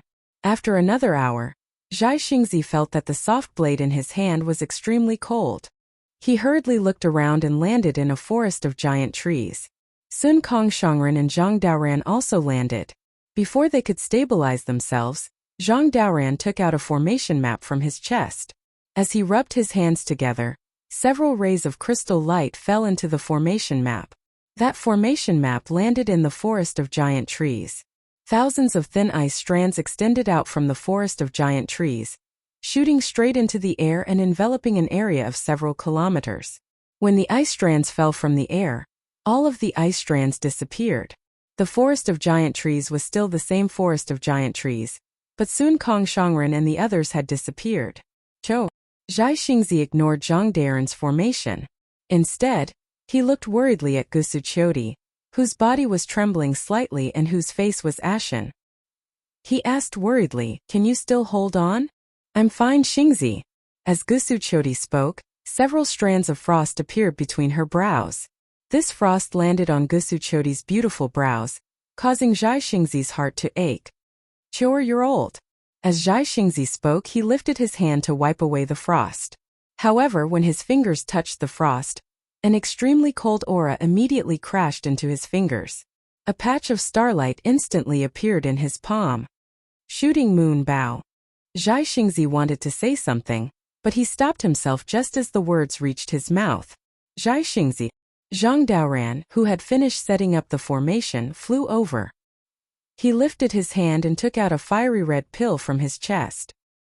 He passed it to Zhai Xingzi and said, "This is the scarlet flame pill that I refined. Let Qiudi consume it first." "All right." Zhai Xingzi received the pill. As he looked at Gusu Qiudi, whose face was becoming increasingly cold, he forced a smile and said, "Qiuer, open your mouth." "Yes." Gusu Qiudi's eyes were a little blurry. She opened her mouth with great difficulty.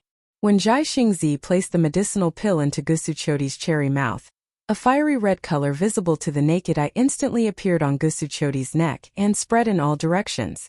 In an instant, the frost that had formed between her brows began to melt. "Zhai Xingzi, let me rest for a moment." Gusu Qiudi struggled to get up from Zhai Xingzi's embrace. How did she look like a level 5 Essence Energy Grandmaster? "All right." Zhai Xingzi hurriedly helped Gusu Qiudi sit down. When Gusu Qiudi opened her mouth, a stream of essence energy gushed out. It slowly floated in the air and landed on her forehead. Only then did Zhai Xingzi relax. He looked up at Zhang Daoran and Sun Kong not far away and flew over. I really didn't expect this." Before Zhang Daoran and Sun Kong could speak, Zhai Xingzi spoke first. The Immortal Palace actually extended their hands into the Thousand Beasts Sacred Realm. Zhang Daoran looked at Sun Kong. The two seemed to have already discussed something via voice transmission. They had a tacit understanding and didn't speak. Zhai Xingzi bit his lips. He was also a little hesitant. He only said this one sentence and didn't say anything else. After 5 minutes of silence, Sun Kong looked at Gusu Qiudi in the distance and asked, "Immortal friend Gusu, how are your injuries? Since entering the Thousand Beasts Sacred Realm, this is already the third time I've forcefully drawn the Shoot the Moon bow." Before Zhai Xingzi spoke, Zhang Daoran actually spoke. "The Shoot the Moon bow is our Taoism's primordial magic treasure. Without a matching heart sutra and activation technique, forcefully drawing the bow will injure the heart meridian. Although immortal friend Gusu is a level 5 Essence Energy Grandmaster, she cultivates the essence energy of Confucian cultivators, and not the meridians of our Taoism. Now, I'm afraid her heart meridian has already been injured. This old man has already treated saving Xiao Hua as an impossible mission. Sun Kong glanced at Zhai Xingzi, whose expression changed slightly, and sighed.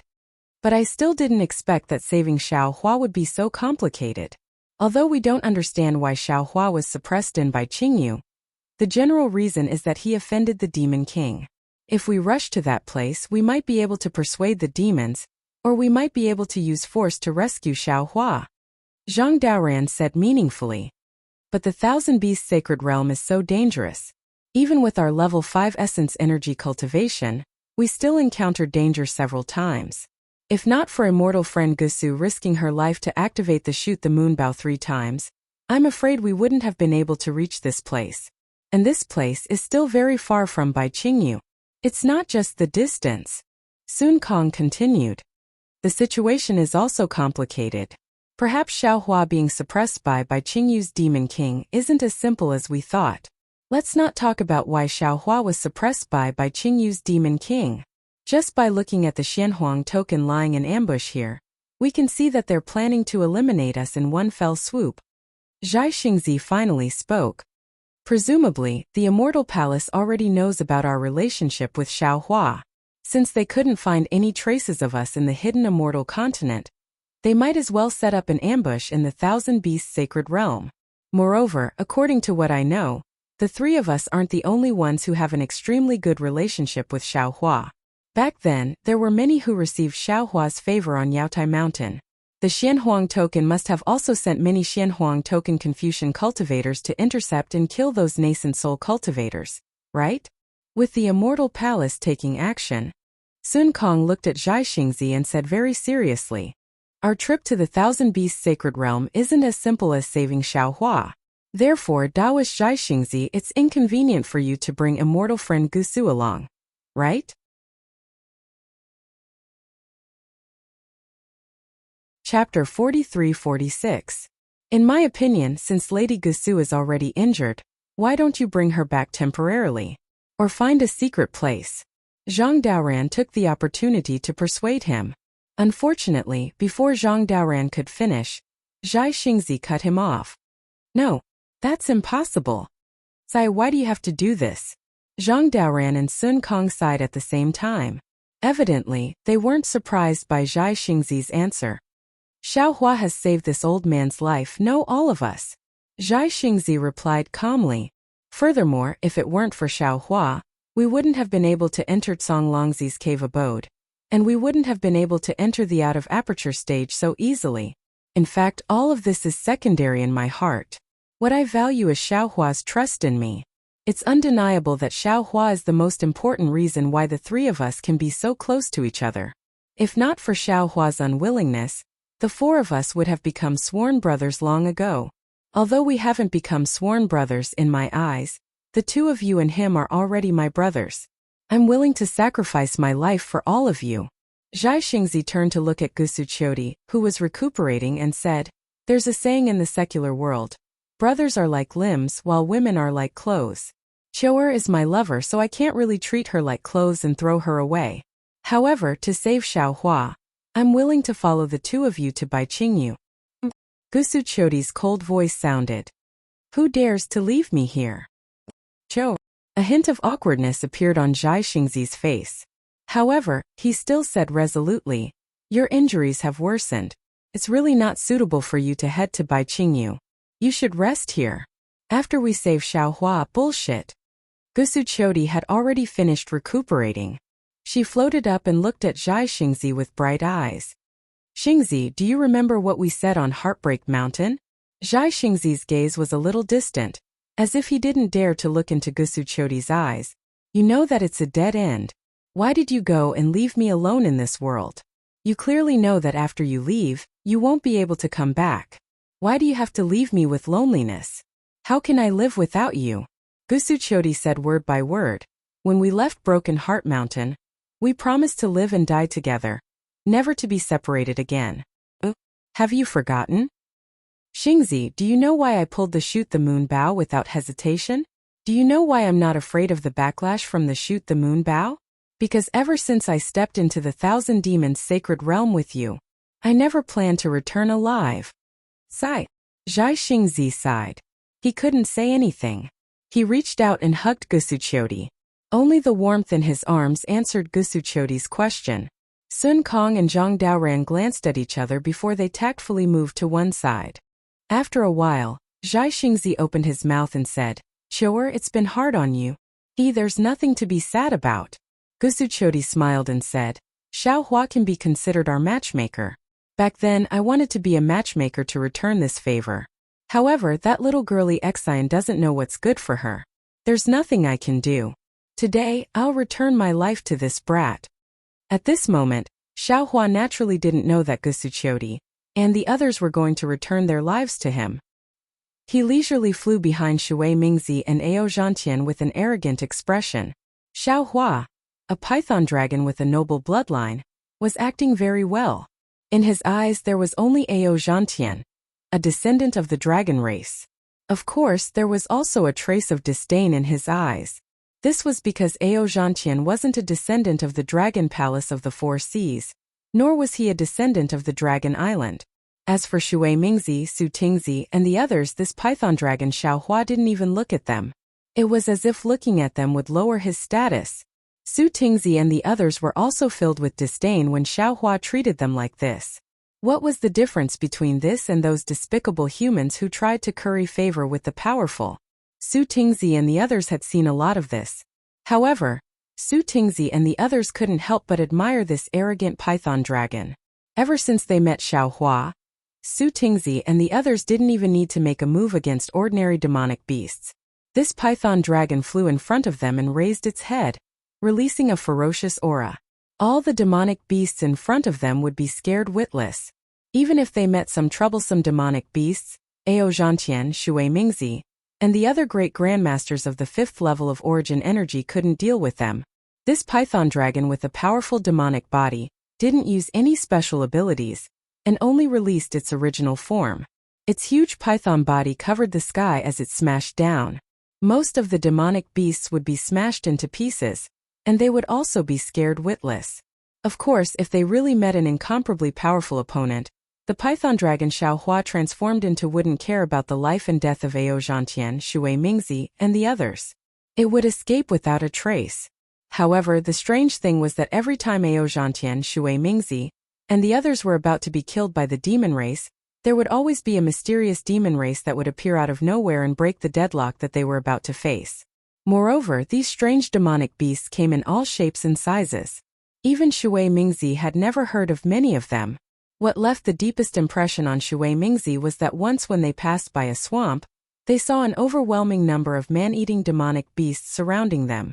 Although Ao Zhantian's magic treasure was powerful and killed many of the demonic beasts, there seemed to be an endless stream of demonic beasts in the swamp. At that time, even the most vigilant python dragon didn't manage to escape in advance. Just as everyone was about to be killed, the nemesis of the demonic beasts suddenly appeared in the swamp. It was a type of vine that Shui Mingzi had never seen before. This vine was even more powerful than a 7th level origin energy demonic beast. Wherever it went, the demonic beasts would collapse. In just half a cup of tea's time, the entire swamp was occupied by the vines. The vines that occupied the swamp seemed to be tired and didn't pay any attention to Shui Mingzi and the others. Xiao Hua transformed into a python dragon and fled first. Only then did Shui Mingzi and the others come to their senses and hurriedly escape from the danger zone. That vine was naturally the sky-soaring vine that Xiao Hua released. The other demonic beasts were also released by Xiao Hua from the Shanhua continent. Under Xiao Hua's disguise, no one discovered anything strange. While everyone looked down on Xiao Hua, they made use of Xiao Hua, and then went to rescue Xiao Hua. However, what puzzled Ao Zhantian and worried Shui Mingzi was that after encountering the gathering moth beast that night, Xian Ping, who had lost his physical body, disappeared without a trace. Regardless of whether everyone waited at the agreed location or Ao Zhantian used a secret technique to investigate, there was no news at all. The danger that followed made everyone realize how dangerous the Thousand Beasts sacred realm was. Everyone thought that Xian Ping's nascent soul had been swallowed by the demonic beasts or demonic beasts. In fact, not to mention Ao Zhantian and the others, even Xiaohua himself thought that Xian Ping's nascent soul had disappeared from this world. That day, when Xiaohua saw that everyone was in an emergency, Xian Ping's nascent soul teleported and immediately flew to the Illumination Mountain range to rescue them. He also sent the Black Bear, White Lion, and Golden Eagle to search for Xian Ping's nascent soul. However, the three demonic beasts reported that they couldn't find the whereabouts of Xian Ping's nascent soul. Xiaohua had no choice but to let the three demonic beasts continue to search nearby and send him messages every day. On this day, Xiaohua was flying behind a group of Dao sect cultivators, and he was admiring himself as he utilized the Buddhist sect's heavenly vision divine ability to inquire about the situation of the past few days. Suddenly, a very familiar voice sounded out by his ears. "Fellow Taoist Ao, I have something to discuss with fellow Taoist. I wonder if fellow Taoist is willing?" Oh, the other voice naturally belonged to Ao Zhantian. Ao Zhantian's voice was filled with surprise as he transmitted his voice. "Fellow Taoist Shui, if you have something to say, please speak. Right now we're in the same boat, there's nothing we can't discuss." Xiaohua was taken aback. He raised his head and looked into the distance. Ao Zhantian and Shui Mingzi were flying in front of everyone, while Shui Mingzi was flying behind them. Ao Zhantian's figure clearly paused for a moment, and he looked back in confusion. He even asked, "Could it be that there are some demonic beasts ahead that we can't handle?" Xiaohua's heart warmed slightly. Just as he was about to retract his divine ability and not listen to their private conversation, Shui Mingzi hesitated for a moment and replied, "No, it's just that I want to ask your opinion on Black Wind Mountain." "Ah?" When Xiaohua heard this, he couldn't help but be shocked. He had been vigilant before, but when he saw Ao Zhantian, Shui Mingzi, and the others risking their lives to head to Bai Qingyu to save him these days, his vigilance had already mostly dissipated. But who would have thought that one may know a person's face but not his heart? Shui Mingzi had actually never extinguished his little bit of selfishness. Xiaohua ordered the Black Bear and the others to go far away and search for Xian Ping's nascent soul. Meanwhile, he used his heavenly vision divine ability to eavesdrop on the two's voice transmission. However, he was extremely surprised when he heard Ao Zhantian's voice transmission. "Black Wind Mountain? What does fellow Taoist Shui mean? Wasn't Black Wind Mountain besieged by the Immortal Palace a long time ago?" Shui Mingzi replied, "Fellow Taoist Ao, you know very well that with Xiaohua's methods, how could he give up the huge Black Wind Mountain so easily? How could he allow the disciples of Black Wind Mountain to die under the encirclement of the Immortal Palace?" Oh, this old man understands now. Fellow Taoist Shui is talking about Taoist Zhao's disciples. Ao Zhantian's voice became even calmer as he said indifferently, "I thought you were talking about Black Wind Mountain." Shui Mingzi didn't get angry and continued to ask, "Fellow Taoist Ao, what do you think of Xiaohua's disciples?" Ao Zhantian was puzzled again and replied, "Fellow Taoist Shui, what do you mean by this? Those disciples belong to Taoist Xiao. What do they have to do with this old man? What can this old man think of them?" Shui Mingzi chuckled and said, "Fellow Taoist Ao, since we're here and have experienced life and death together, this old man will be frank with you. This old man doesn't believe that. You're here purely to save Xiaohua."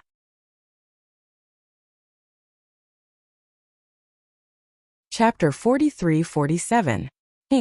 Ao Zhantian turned his head slightly and glanced at Shui Mingzi from the corner of his eyes. A strange expression appeared on his face as he transmitted his voice. "So you didn't come to the Thousand Demons Sacred Realm purely to save Xiaohua and Dao Master Xiao, right?" "Of course I wanted to save Xiaohua from the start." When he spoke up to hear, Shui Mingzi didn't conceal it any longer and explained, "But right when I contacted all the fellow Taoists on Hidden Immortal Continent, I noticed to my shock that there were truly many cultivators that received grace from Xiaohua on Jade Mountain all those years ago." Ao Zhantian frowned. "Wouldn't it be better if there were more cultivators who received Dao Master Zhao's grace? Why didn't you contact them? We can save Dao Master Xiao together." Shui Mingzi smiled bitterly and said, "Fellow Taoist Ao, although we were saved by Xiaohua that day, we were forced by Taoist Xiao to swear a blood oath of loyalty. Xiaohua's scheme is not small." I heard about Tao Master Zhao's blood oath and went to the Bronze Pillar Nation. I don't know why, but the blood steel is still there. No Confucian cultivators dared to overturn the blood steel. Ao Zhantian said meaningfully. If that's Tao Master Zhao's plan, I'm willing to do it even though I was forced. That day was that day. What about now? Does fellow Taoist Ao still think so? Shui Mingzi looked at Ao Zhantian and transmitted his voice with a smile. Xiaohua is being suppressed right now. There are many Taoist cultivators on the hidden immortal continent who received his grace. This is not a small force. Did fellow Taoist Ao notice something special? Ever since the Black Wind Mountain was destroyed by the Immortal Palace, Xiaohua's disciples have never appeared on the hidden immortal continent. Even when the news of Xiaohua being suppressed by Qingyu spread, I didn't see any movements from the disciples of the Black Wind Mountain. Don't you think it's a little strange? Ao Zhantian smiled faintly and looked into the distance. After thinking for a while, he replied, I understand what fellow Taoist Shui means. Not to mention the number of disciples of the Black Wind Mountain, and not to mention the strength of these disciples. Xiaohua's trip to the Yaotai Mountain and the Taoist cultivators he won over is a force that no one can ignore. This time, fellow Taoist Shui went to Qingyu to save Taoist Master Xiao. You plan to get a share of the loot, right? At this point, Ao Zhantian revealed the truth of the matter to Shui Mingzi. Shui Mingzi only chuckled and didn't say anything. Then how does fellow Water Dao friend intend to get a share of the benefits from Xiaohua? Ao Zhantian decided to get to the bottom of the matter. Shui Mingzi didn't answer. Instead he asked, could it be that fellow Taoist Ao doesn't think so? Ao Zhantian didn't answer Shui Mingzi's question. Instead he sent a telepathic message to Shui Mingzi. There are only two ways to reap benefits. The first is to rescue Xiaohua, discuss with Xiaohua, or cooperate with him, or ask him to give up a part of his power. The second. At this point, Ao Zhantian's eyelids twitched. He glanced at Shui Mingzi and said, kill Xiaohua directly. A dead Xiaohua was definitely more valuable than a living Xiaohua. Fellow Taoists can borrow Xiaohua's dying wish. Oh, or you can take Xiaohua's keepsake and take control of the Black Wind Ridge's power. That Black Wind Ridge disciple hasn't appeared for several hundred years. He must be hiding somewhere in the hidden immortal continent. After taking control of this power, you can use this power to cooperate with the Taoist cultivators who have received Xiaohua's favor. Fellow Taoist, the benefits you'll obtain will be much greater than rescuing Xiaohua. Fellow Taoist Shui, don't you think so? Shui Mingzi smiled and sent a telepathic message. Fellow Taoist Ao is really good at thinking. It's really a pity that you didn't write a book. If this old man had second thoughts, why would I go through so much trouble to go to Qingyu with fellow Taoist? Qingyu's Demon King is suppressing Xiaohua, and will kill him sooner or later. Wouldn't it be better for this old man to act after he kills Xiaohua? So, fellow Taoist is thinking of the first option? A faint smile appeared on Ao Zhantian's face again. That's right. Shui Mingzi nodded. This old man did have this idea. Now, this old man wants to discuss it with fellow Taoist. Huh? So you're saying that fellow Taoist is confident in rescuing Xiaohua? Ao Zhantian was a little surprised. I can't say that I'm confident, but I have some ideas. Shui Mingzi explained. When this old man was at the Black Wind Mountain, I once invited fellow Taoist. Oh, I remember now. You've told me about it before. You're on good terms with a great demon of the Thousand Demons Sacred Realm? Ao Zhantian replied in realization. Indeed. Shui Mingzi nodded. To be honest, this old man is similar to fellow Taoist Ao. I also have the bloodline of the demon race. This bloodline comes from the ancient Bell Mountain of the Thousand Demons Sacred Realm. This old man understands. Ao Zhantian nodded vigorously. Fellow Taoist Shui, you can use the influence of the ancient Bell Mountain's Demon King to rescue Xiaohua. Demon King. Shui Mingzi smiled bitterly and sent a telepathic message. Fellow Taoist Ao thinks too highly of me. How could I possibly have a relationship with a Demon King? I'm just on good terms with a great demon under the Demon King's command. Moreover, I don't know what the relationship between the ancient Bell Mountain and Qingyu is like. I don't know if the ancient Bell Mountain can help in this matter. In particular, even if I'm on good terms with that great demon, the ancient Bell Mountain can still influence by Qingyu. I can't just ask the great demon to help me, right? I understand. Ao Zhantian nodded again. Fellow Taoist Shui, are you planning to use Xiaohua's power as a bargaining chip to negotiate with the great demon of the ancient Bell Mountain so that the ancient Bell Mountain can help you? Yes. That's what I'm really thinking. Shui Mingzi replied, I was just testing you. I'm ashamed. Ao Zhantian narrowed his eyes and revealed a disdainful smile. The two of them had been testing each other in such a roundabout way for so long. How could he believe that this was Shui Mingzi's original intention? He didn't hide his suspicions and sent a telepathic message. If fellow Taoist Shui is so considerate of Xiaohua, then there's no need for us to send a telepathic message, right? We just need to discuss this matter with the other fellow Taoists. Shui Mingzi smiled mysteriously again and replied, this is indeed my original intention. However, after seeing how difficult it is to enter the Thousand Demons' sacred realm and how much we've sacrificed, I had another idea. Isn't that why I'm discussing this with fellow Taoist AO right now? Right now, you and I are both at the 5th stage of the origin energy realm and have the qualifications to take over the power behind Xiaohua. If we work together, our chances will be greater. Greater? Ao Zhantian was a little confused. Who has the strength to surpass us? I don't know. Shui Mingzi replied. However, I feel that we might not be the only ones who came to the Thousand Demons' sacred realm to save Xiaohua. If other cultivators also want to come and take advantage of us, we have to be on guard. On guard. Ao Zhantian frowned and said with a smile, if that's the case, then fellow Taoist Shui should be on guard against me first, right? Ha ha ha. Shui Mingzi laughed heartily. If I were to be on guard against you, why would I need to be so honest with you?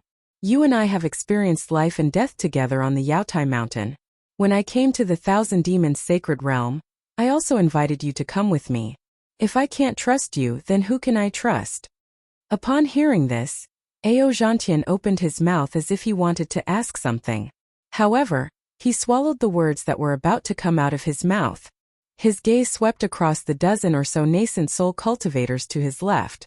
Although he could see that these cultivators all had similar expressions of nervousness, he believed that Shui Mingzi must have had something to rely on. Perhaps some of these nascent soul cultivators had already been convinced by him. With that in mind, Ao Zhantian's heart suddenly jolted as he recalled the time when Xian Ping's body was destroyed by the moth-gathering beast in front of Yizhao Ridge.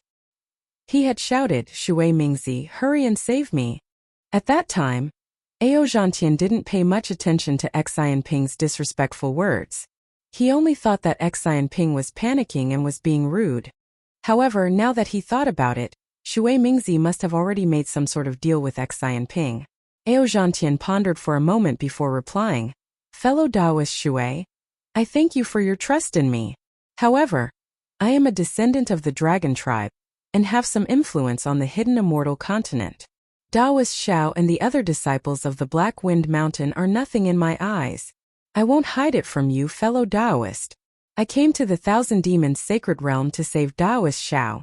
Of course, I have to pay a price to save Taoist Xiao. I hope that Taoist Xiao will allow me to retract the blood oath I swore for 1,000 years. So that's how it is. Shui Mingzi muttered doubtfully. Fellow Taoist Shui, I don't care what you think or what you do. However, Xiaohua is my savior, so I don't want you to lay your hands on Xiaohua. As for the deal between you and Xiaohua, I'm not interested in it either.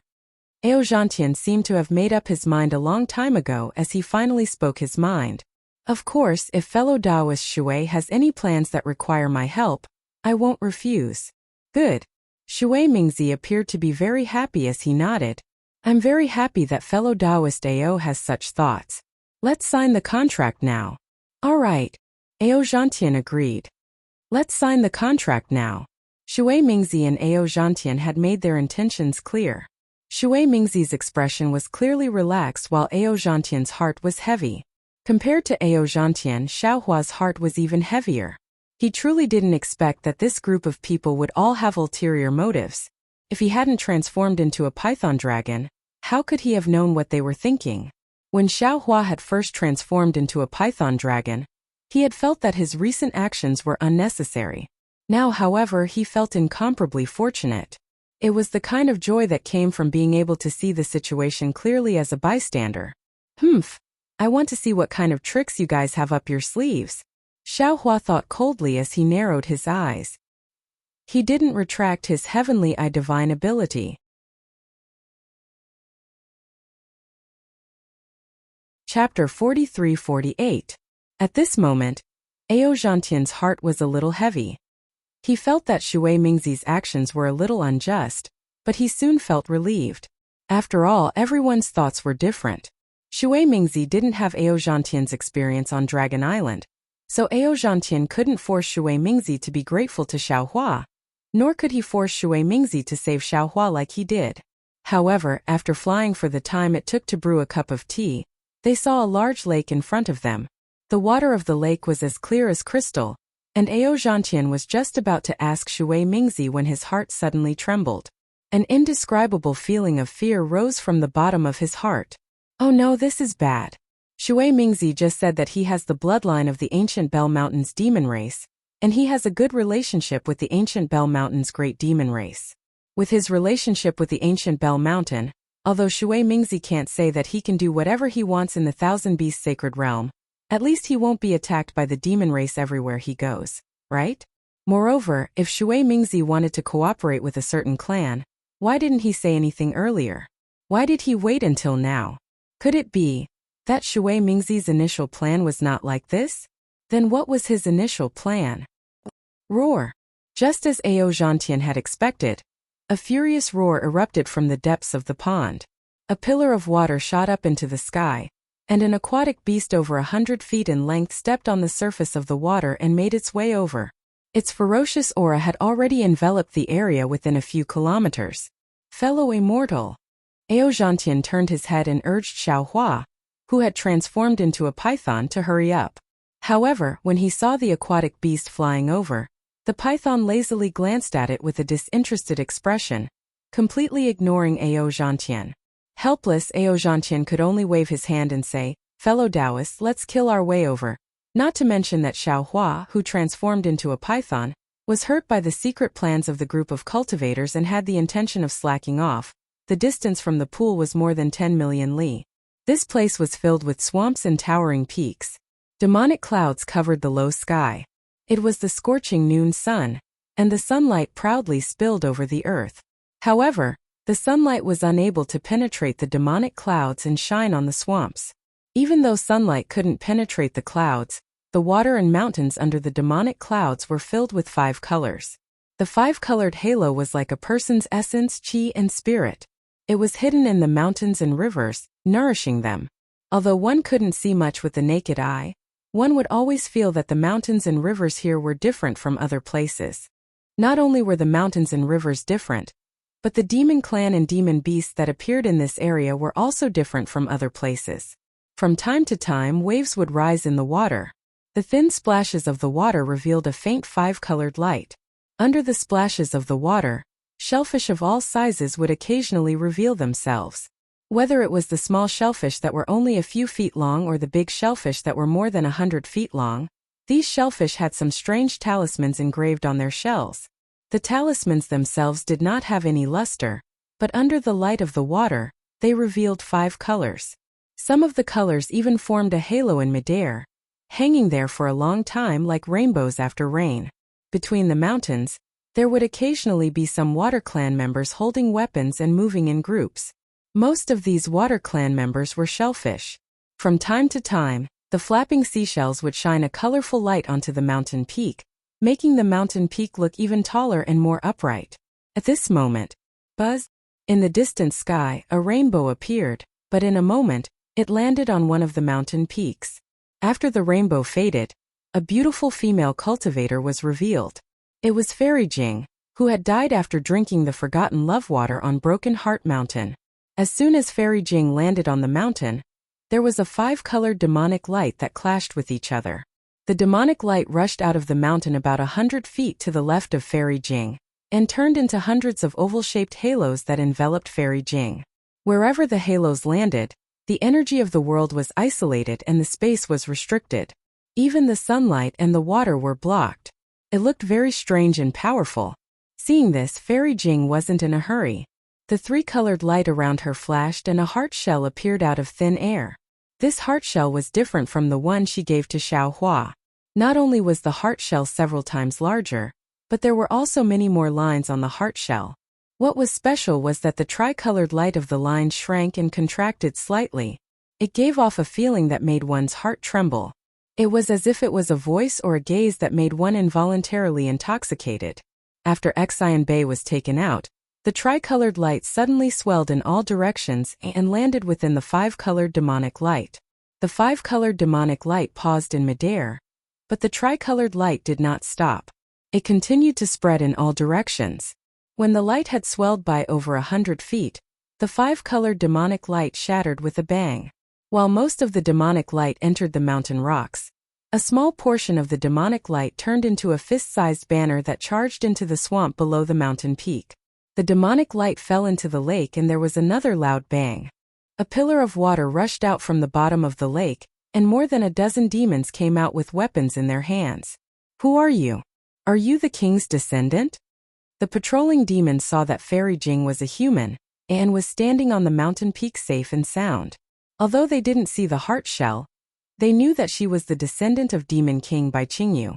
Although their tone was very serious, there was a hint of intimacy in their tone. I am Li Jing. Fairy Jing smiled and didn't bow. She raised her hand and took out a beast's skin from her chest and answered proudly, Today, I came back to the mountain under the king's order to kowtow. Please report to me, patrolling mountain. The king's order? The leader was shocked and looked at Fairy Jing in disbelief. A large hand reached out from the shell and said respectfully, Please show me the king's order, Fairy. Oh, Fairy Jing was also puzzled.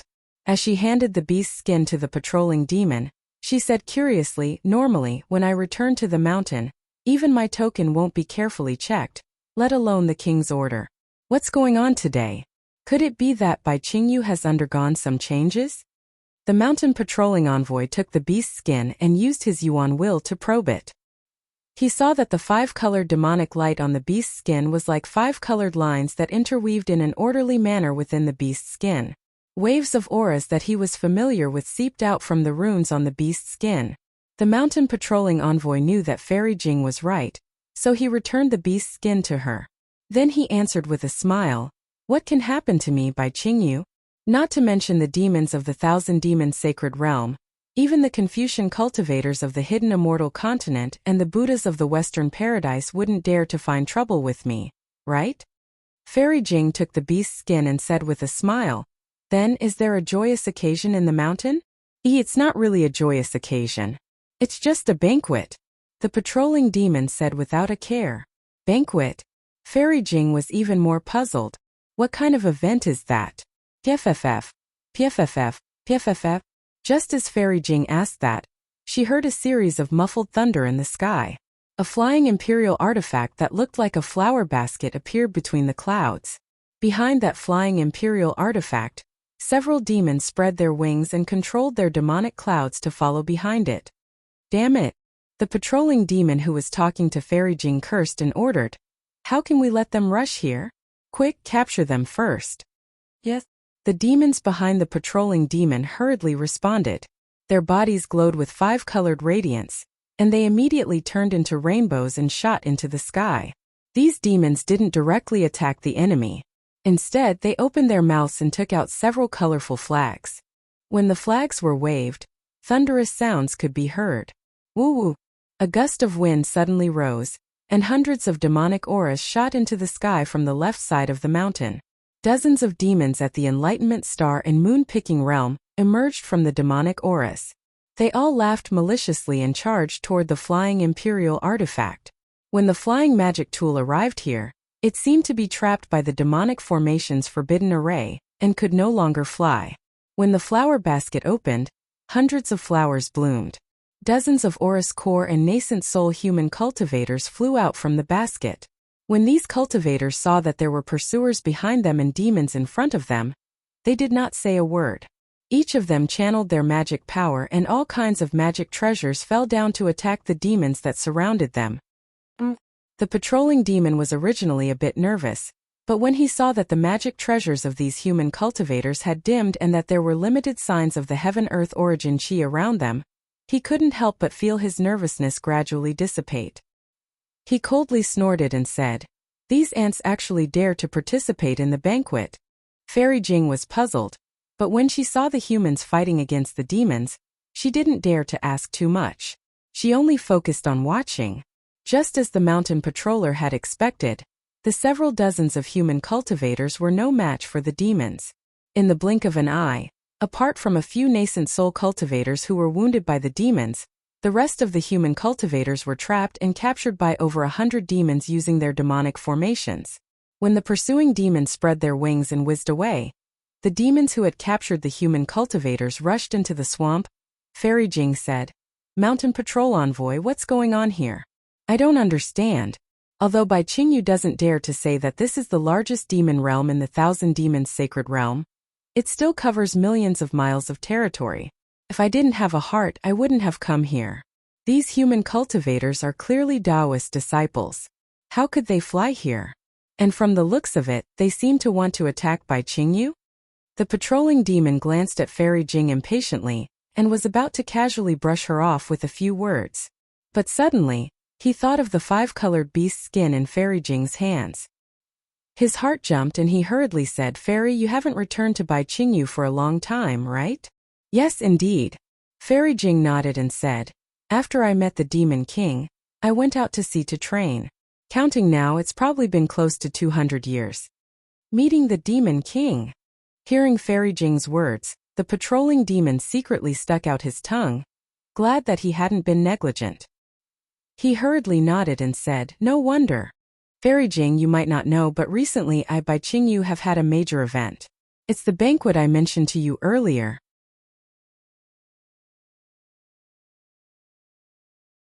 Chapter 43-49. Seeing that Fairy Jing didn't understand, the mountain patrol envoy continued, "I don't know what the Qing banquet is all about. However, because of the Qing banquet, I obtained the Demon King's token, which allows me to relax my vigilance within Bai Qingyu's territory. Regardless of whether they are here to participate in the Qing banquet or not, they will be allowed to enter the depths of the demon territory. However, the Demon King's token also clearly states that the area within 10,000 miles of the Demon King's cave is a forbidden area. Humans aren't allowed to enter. Just now. Maybe it's because the flying artifacts of the humans here are too powerful that they managed to sneak in? It would have been fine if the mountain patrolling envoy didn't explain, but after hearing this, Fairy Jing was even more confused. She asked in surprise, "You're saying these dozens of human cultivators are here for the banquet?" "Yes, they are here to participate in the banquet." The mountain patroller nodded and said with a serious expression. Fairy Jing didn't know whether to laugh or cry. She pointed at the flying artifacts that had just been dragged into the swamp and said, "They waved their artifacts like this and came to the banquet in such an aggressive manner? And this is how you captured them to treat the guests?" Speaking of this, Fairy Jing's heart suddenly jolted. Her expression became thoughtful as if she had understood something. Sure enough, the mountain patrolling envoy said proudly, "Fairy Jing, you don't know, but my king said that who said the banquet must invite guests? My banquet invites delicacies." "Sigh, I understand now." Fairy Jing waved her hand. "This idea must have been given to my king by the Demon King of Ancient Bell Mountain, right?" The mountain patrolling envoy was shocked. His tentacle extended a thumb, and the respect on his face increased. "Fairy Jing, you're indeed a human, and you're indeed of my king's bloodline. I'm impressed. My king just sent out a message saying that the Demon King of Ancient Bell Mountain might come today, and he wants us to be careful." "Forget it." Fairy Jing's face showed a hint of arrogance. She waved her hand and said, "I'll go greet my king now." "Fairy Jing, please." The mountain patrolling envoy respectfully bowed. He watched as a cloud appeared under Fairy Jing's feet and carried her into the depths of the swamp. Envy appeared on his face, and he muttered to himself, "Humans are humans indeed. I can't compare to her brain. I only said one sentence and she understood so much. No wonder she's favored by my king." Fairy Jing controlled the cloud to slowly fly toward a direction. There weren't too many mountain patrolling beasts along the way. However, every time she flew over a mountain or swamp, A powerful sense of origin cheese tea scents would sweep over her. Fairy Jing turned a deaf ear to all of this. Even when she looked at the scenery she hadn't seen in over 200 years, the dense confusion in her eyes didn't dissipate at all.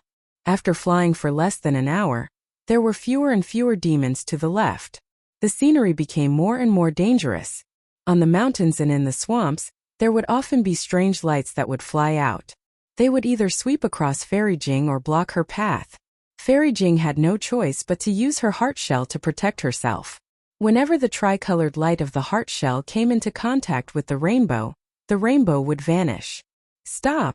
Just as Fairy Jing was lost in thought, a bell-like voice rang out from the swamp. Oh!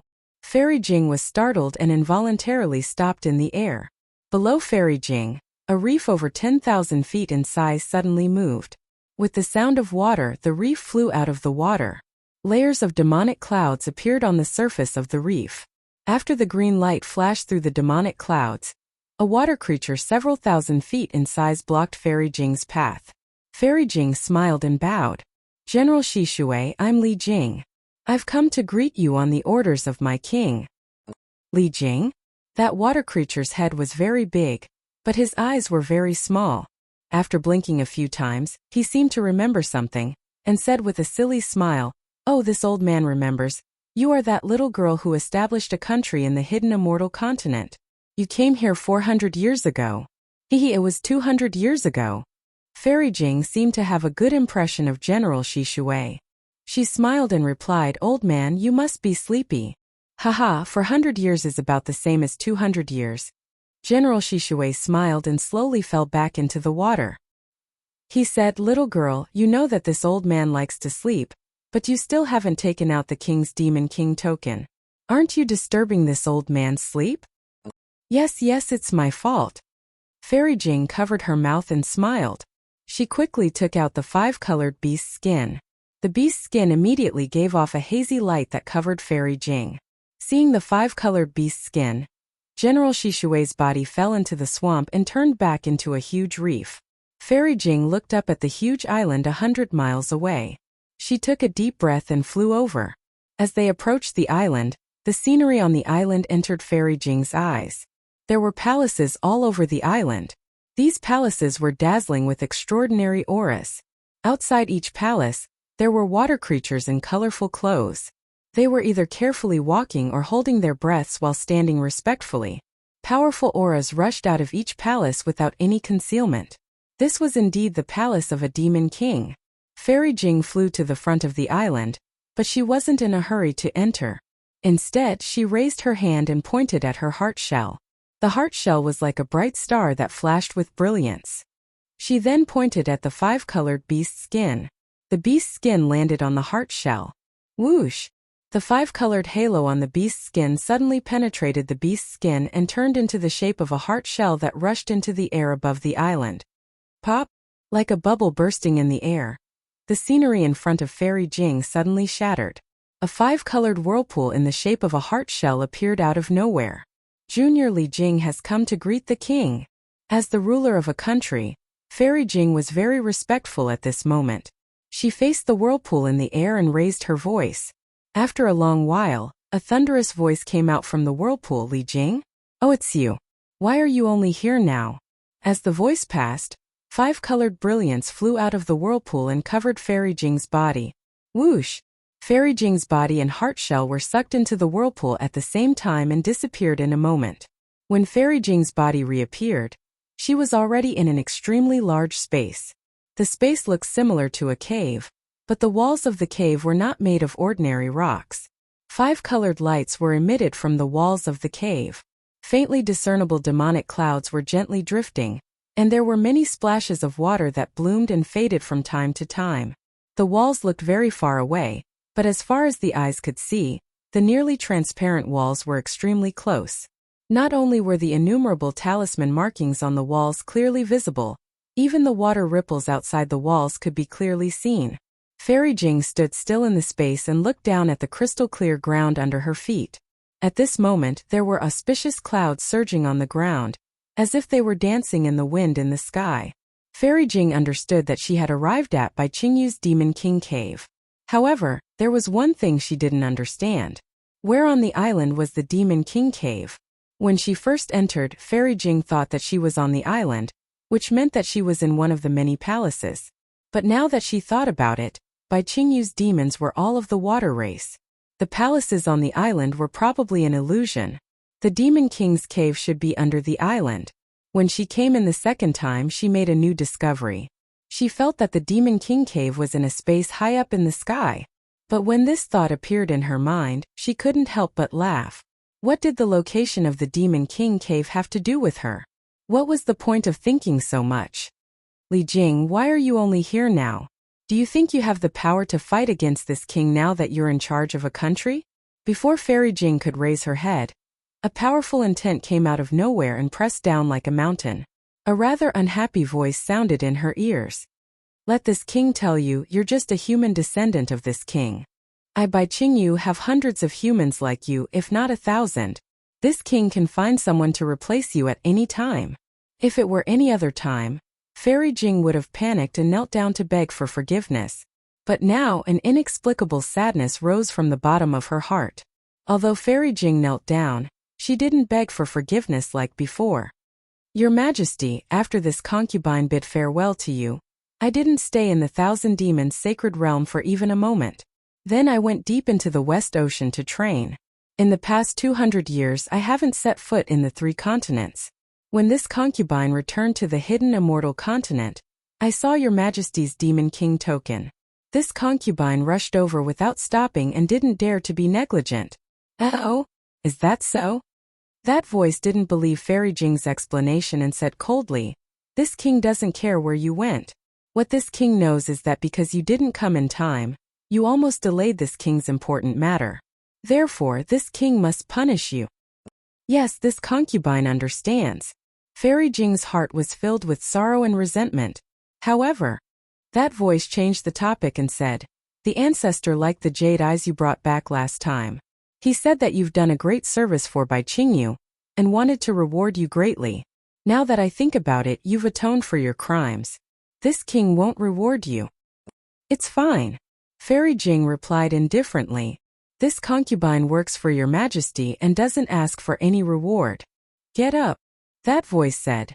This king has a few questions for you. Yes. Fairy Jing stood up and looked up at the top of the space.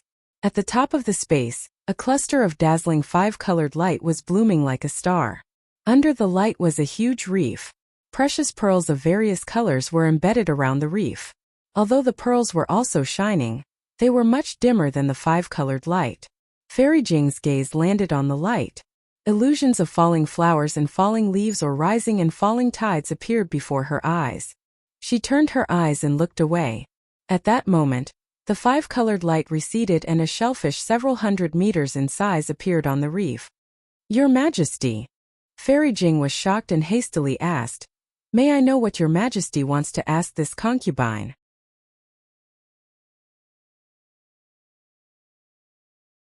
Chapter 4350. The Shellfish Demon King's body moved slightly, and a strange primordial spirit stood up from the shell.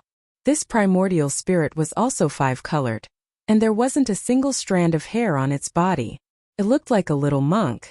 However, this little monk didn't have hands or legs, so it was more like a 5-colored boiled egg with its shell peeled off. The primordial spirit stood up, and a mouth appeared in the middle. It opened and closed its mouth, saying, did you get the jade eyes from Xiaohua last time? Xiaohua. Fairy Jing frowned, seeming to feel a stab of pain in her heart. She said hesitantly, I don't seem to know Xiaohua, but I do remember that it was Xiaohua Daoist Xiao who gave it to me. What did he say at that time? The Demon King wanted to get to the bottom of this. Think carefully. This time Fairy Jing didn't hesitate at all. She immediately replied, he asked me if I knew that thing or if I had seen it before. If I had any information, I could directly send a message to him. Is that all? The Demon King asked indifferently. It should be. Fairy Jing nodded affirmatively. Although I don't remember what happened before clearly, this matter doesn't seem to be in my lost memories. I can be sure. AI, how troublesome. The Demon King's primordial spirit suddenly swelled several dozen times, and an irritated aura that seemed to fill the entire space swept over. scaring Fairy Jing into trembling slightly. The Demon King said angrily, "I've interrogated you for 100 years, but I couldn't get anything out of you. I thought I could get something out of you when you came, but you actually don't know anything." Interrogate? Fairy Jing was a bit bewildered, looking at the Demon King in confusion. Suddenly, Fairy Jing seemed to realize something, and a trace of ecstasy flashed in her eyes. She said in surprise, "Your Majesty is saying, make a trip to the Heavenly Dam Water Prison. Xiao Hua is there. Ask him where he saw that thing. As long as he can tell me, I'll definitely let him out. Moreover, there will be a great reward." His Majesty invited Xiao Hua to buy Qingyu. Fairy Jing smiled bitterly. And a ball-shaped head appeared on the Demon King's primordial spirit. He nodded and answered vaguely, "I received the ancestors' order to invite Xiao Hua. It just so happened that I had the opportunity to invite him to buy Qingyu." Your Majesty has interrogated Xiao Hua for over 100 years, but he still didn't say anything. This concubine also doesn't seem to be familiar with Xiao Hua. How can I ask him about the ugly truth? Fairy Jing was a bit embarrassed. Bullshit. The Demon King scolded. If you weren't familiar with him, why would he give you such an important jade eye? Over the past few days, there have been many human cultivators trying to sneak into my Bai Qingyu, and a few of them are quite capable. What were they doing here? Isn't it just to save Xiao Hua? This Xiao Hua really befriended a lot of Dao sect cultivators on Yaotai Mountain. Why didn't he give it to them? Fairy Jing's heart trembled. Thinking of the strange situation outside the Demon King's cave, she immediately understood the purpose of the banquet. However, she still said with difficulty, "But this concubine really isn't familiar with Xiao Hua. How do you know it won't work if you don't try?" The Demon King said impatiently, "Quickly go. You don't have much time left." Yes. Fairy Jing didn't dare to disobey the Demon King's order. She hurriedly bowed and walked towards the cave behind her. However, she only took a few steps before suddenly pausing. She paused for a moment. However, she only paused for a moment before raising her foot again and walking towards the cave entrance. However, at this moment, Fairy Jing's heart was in turmoil again. The Demon King has interrogated Xiao Hua for over 100 years, but he didn't get any information. He must have lost his patience. That's why he organized the banquet to lure the cultivators of the hidden immortal continent, who are on good terms with Xiao Hua. He can use them to find the information he wants and even use those cultivators to interrogate Xiao Hua. The day of the banquet was supposed to be the day Xiao Hua was killed. No wonder the Demon King said, "I don't have much time left." It's also strange, Xiao Hua. Why does this name sound so familiar? But why is my impression of him so vague? I really don't understand what's going on. Who cares? What does Xiao Hua's death have to do with me? Fairy Jing thought as she walked to the cave entrance. There seemed to be light outside the cave, causing Fairy Jing to squint her eyes. She couldn't see the situation outside clearly. When she stepped on the light, it immediately turned into a light screen and slowly opened. Fairy Jing walked out of the light screen. She was clearly outside the island again. Fairy Jing looked around. There was still a hazy mist to her left. It didn't seem to have changed since she entered. Fairy Jing didn't move towards the so-called Heavenly Dam Water Prison, because she didn't know where it was. A moment later, a snake-like demon flew out from the island and arrived in front of Fairy Jing. He said respectfully, "Fairy, I am under the orders of the Demon King to send you to the Heavenly Dam Water Prison. Thank you for your trouble." Fairy Jing responded faintly and flew with the demon. After flying for a while, a tall mountain peak that looked like a cauldron appeared in their field of vision. Then there was a deafening roar, and the whistling of flames could be heard. Fairy Jing released her divine sense, but it was blocked by a strange restriction after just a few miles. She couldn't extend it any further. Who? Just as Fairy Jing withdrew her divine sense, a dozen demon beasts in armor flew out of nowhere. They raised their weapons and blocked Fairy Jing and the water snake. The water snake took out a 5-colored shell and loudly said, "I'm under the Demon King's order to send the human Li Jing to the Heavenly Dam Water Prison." When the patrolling demon beasts saw the 5-colored shell, they immediately bowed and moved aside. After the water snake and Fairy Jing flew past, they didn't dare to go to other places to patrol. They were only a few dozen miles away from the mountain when Fairy Jing encountered 14 patrolling teams. Each team dutifully stopped them and interrogated them. The water snake dealt with all of these investigations. Fairy Jing only quietly watched as the mountain grew closer and closer. The mountain was thousands of feet tall and straight. There was no mountain path to go up or down. The stone walls of the mountain were densely covered with holes of various sizes. Every single one of these holes was filled with fiery light, and every single one of them was letting out clanging noises. The top of the mountain was like a giant torch. Flames hundreds of feet tall rushed into the sky. Above the flames, there was nearly 1,000 feet of black smoke billowing. The black smoke gathered in the sky and condensed into a strange ghost head. It didn't dissipate for a long time. Whoosh! Suddenly, an indescribable cold wind blew on Fairy Jing's body. Although Fairy Jing had a protective light around her, she couldn't help but feel cold when the cold wind blew. She couldn't help but shrink her neck and even tug at her clothes. Stop! Seeing that the water snake was about to take Fairy Jing into a huge cave at the bottom of the mountain, a cold voice came from the sky. Fairy Jing's expression didn't change. She slightly raised her head and saw a demonic light rush out from each of the 5 caves. The 5 demonic lights were different. When they fell on top of Fairy Jing's head, they condensed into a ball. A platform dozens of feet large appeared in the light. A beautiful conch woman stood on the platform and looked at her with vigilance. Fairy Jing was a bit surprised and didn't answer. The water snake still raised the 5-colored shell and said loudly, "Under the orders of the Demon King, I'm here to send Li Jing of the human race to the Sky Dam water prison." The conch woman nodded and waved her hand. The 5-colored shell fell into her hand. After she looked carefully, she returned the shell to the water snake. If it was an ordinary patrolling demon, they would have waved their hand and let Fairy Jing and the water snake enter. But this conch woman was different. She ignored the water snake and looked at Fairy Jing, asking, "Are you Li Jing, the human descendant of Bai Qingyu?" Fairy Jing didn't know where this conch woman came from. But seeing the woman's knife-like eyes looking at her from head to toe and the fact that she was in charge of the water prison, she could only bow and say, "This concubine is Li Jing." "Why have you come to the Sky Dam water prison?" the conch woman asked again. "Under the orders of the king, I've come to ask Xiaohua a few questions." Fairy Jing thought for a bit and didn't hide anything. "You know Xiaohua?" The knife intent in the conch woman's eyes grew stronger. Li Jing was displeased. She was in charge of a country. How could she lose to this strange demoness in terms of words? She pretended to hesitate and immediately answered, "This concubine isn't familiar with Xiaohua.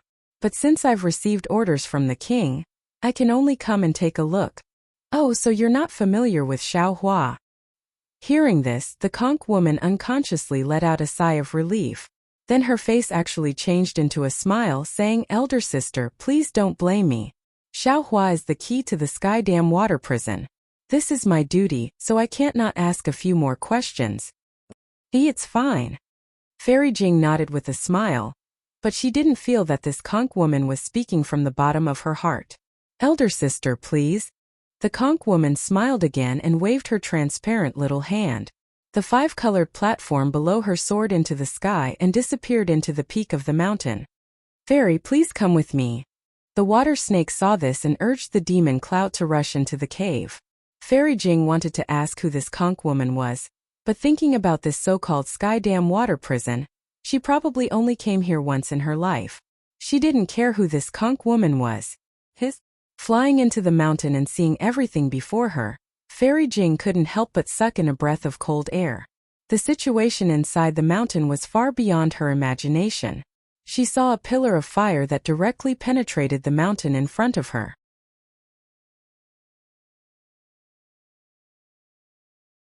Chapter 43:51.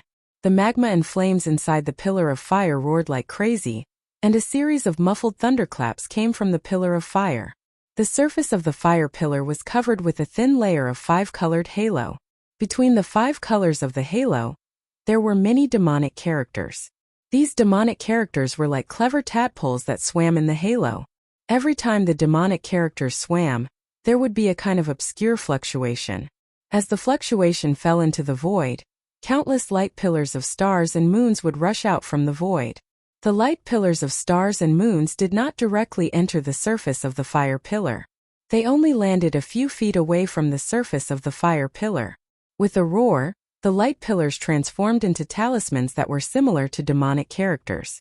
The talismans fluttered up and down the fire pillar like dancing butterflies. When these butterflies were tired, they would find a demonic character that was similar to the talismans and land on it. As the talisman fell, a flower-like shadow appeared within the pillar of fire. The moment the roars of thunder and flames from within the pillar of fire fell into the shadow of light, they immediately disappeared and no longer made any sound. The sound of the magma and flames inside the pillar of light was blocked by the demonic runes, but the scorching heat couldn't be completely blocked. Although there was a gap of several hundred feet between the mountain and the pillar of fire, this gap was almost negligible. A heat that ordinary cultivators couldn't resist forced Fairy Jing to use her magic power to resist. "Fairy, please wait a moment." The water snake seemed to dislike the heat and immediately stopped when it reached the side of the fire pillar. It turned its head and took out a piece of animal skin. After spitting out a mouthful of demonic chi, the animal skin turned into a fish and fell between the mountain peak and the fire pillar. Fairy Jing nodded and released her divine sense. She wanted to look through the entire pillar of fire. However, just as she released her divine sense, she felt a burning pain from her divine sense. She was shocked and quickly withdrew her divine sense. She looked at the pillar of fire in horror and knew how powerful the demonic formation here was. Just at this moment, about 1,000 feet to the right of Fairy Jing, a tortoise-like demon was dragged out of a cave by a few shell-type demon beasts. The tortoise's shell was shattered, and demonic blood flowed out from the cracks and dripped into the air. The demonic blood only dripped for about 10 feet before disappearing into nothingness. A few shellfish demons flew towards the fire pillar for a moment and then stopped. At the same time, they activated their demon powers and threw the tortoise demon towards the fire pillar. At the same time, a shellfish monster gently waved a small flag in his hand. As the demonic light from the small flag fell into the fire pillar, a small vortex appeared in the light of the fire pillar. Countless demonic runes spiraled out of the vortex and covered the turtle demon. He dragged the tortoise towards the fire pillar. As soon as the tortoise monster touched the surface of the fire pillar, it immediately let out a heart-wrenching scream. Following the scream, a wisp of flame rushed out of the fire pillar and fell into the vortex. In an instant, the tortoise monster was burned to ash. When the whirlpool fell into the fire pillar, the few shellfish monsters put away the small flag and flew back into the cave and disappeared. "Sigh, how is this the heavenly dam water prison? This is clearly the fire pillar hell." Fairy Jing only took a glance and couldn't help but sigh. What was strange was that she looked down at the bottom of the fire pillar with uneasiness. A sense of worry and uneasiness came from the depths of her heart. Just at this moment, a gust of wind came from the edge of Fairy Jing's vision and arrived before her in just a few breaths. "Oh, mid-stage 4th grade origin energy. And the origin intent is actually not afraid of being burned by the fire pillar." Fairy Jing was startled and couldn't help but think to herself. Before the gust of wind arrived, a powerful origin intent swept over and landed on Fairy Jing. Fairy Jing narrowed her eyes and looked at the origin of the gust of wind. Immediately, a demon clan member that was several feet tall and covered in a black shell flew out from the light shadow. The demon clan member's body was hidden in the shell, and its true appearance could not be seen. Only 2 tentacles extended from the sides of the shell, and the tentacles were holding a demon weapon that looked like a sledgehammer. "Greetings, emissary." The demon's origin intent landed on the water snake's 5-colored hide. He stopped in midair and respectfully saluted. "This is Li Jing of the human race. She's here on the king's orders to ask Xiaohua a few things." The water snake had repeated this so many times that he himself was getting impatient. "Emissary, please." The shelled demon ignored Fairy Jing and respectfully said to the water snake, "I won't go down." The water snake waved his hand. "First check the king's order and take Li Jing down. I'll wait here. Then take Li Jing back to the king." "Yes." The shelled demon took the order and looked at it before returning it to the water snake. His hidden eyes swept over Fairy Jing and said, "Fairy, please follow me." "All right." Fairy Jing knew that the water snake was afraid of heat and didn't want to go deeper. She nodded and followed the shelled demon into the cave. Below the cave, the fire pillar gradually shrank and the mountain peak slowly expanded. The space between the two layers grew even wider. However, Fairy Jing's heart slowly shrank as she went deeper. She had previously called the sky dam water prison, the fire pillar hell, but everything she saw made her realize that this was a hell, and it was divided into many layers of hell. Every 10,000 feet she flew, she would encounter a prison filled with demons and even some humans. From time to time, some demons would be tortured and thrown into the fire pillars to burn to death. If it were any other time, Fairy Jing wouldn't have any other thoughts, but today she couldn't help but worry about Xiaohua, who was being suppressed here. She didn't even know why she was worried about this unfamiliar human cultivator, whose appearance she had already forgotten. After flying through the endless evil energy, the stench and the stench of blood, Fairy Jing finally reached the bottom of the cave. At this point, the huge pillar of fire had shrunk to a size of 3,000 meters and pierced straight into the ground. Moreover, the fire pillar here had already taken on a dark red color. The magma and flames within it were not as roaring as before. However, an aura that was even more violent than before was emitted from within the fire pillar. The demonic runes and halos on the surface of the fire pillar seemed to have drifted away due to this violent aura. It seemed that they did not dare to be trapped for long. Where is Xiaohua? At this point, Fairy Jing didn't dare to release her spirit sense. She looked at the blood-red bottom of the cave and the blood-stained stone walls and was rather puzzled. There, the shelled demon casually pointed at the bottom of the cave and flew up. After all, this shelled demon was also a member of the Water Clan.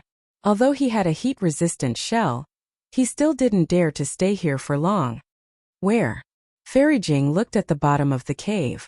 The place where the fire pillar touched the ground was crimson red, and there were faint tongues of fire coming out of the fire pillar. How could she see anything alive? Fairy Jing was about to descend when a fierce wave of heat came from the bottom of the cave. It swept up crazily and extinguished most of the light around Fairy Jing. A wave of heat completely ignored Fairy Jing's defenses and directly entered her body. Fairy Jing was shocked. She immediately flew up 1,000 feet before coming to a stop, still in a state of shock. She looked at the shelled demon that had just flown away.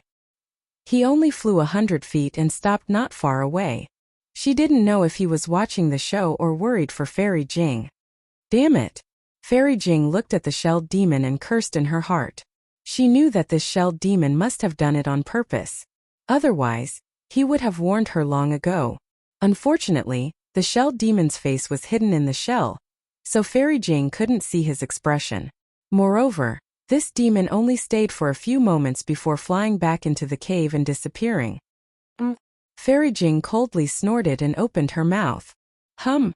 A blue light shot out from her mouth, and a fist-sized sea pearl shot out. Fairy Jing formed a seal with both hands and struck the sea pearl with several seals.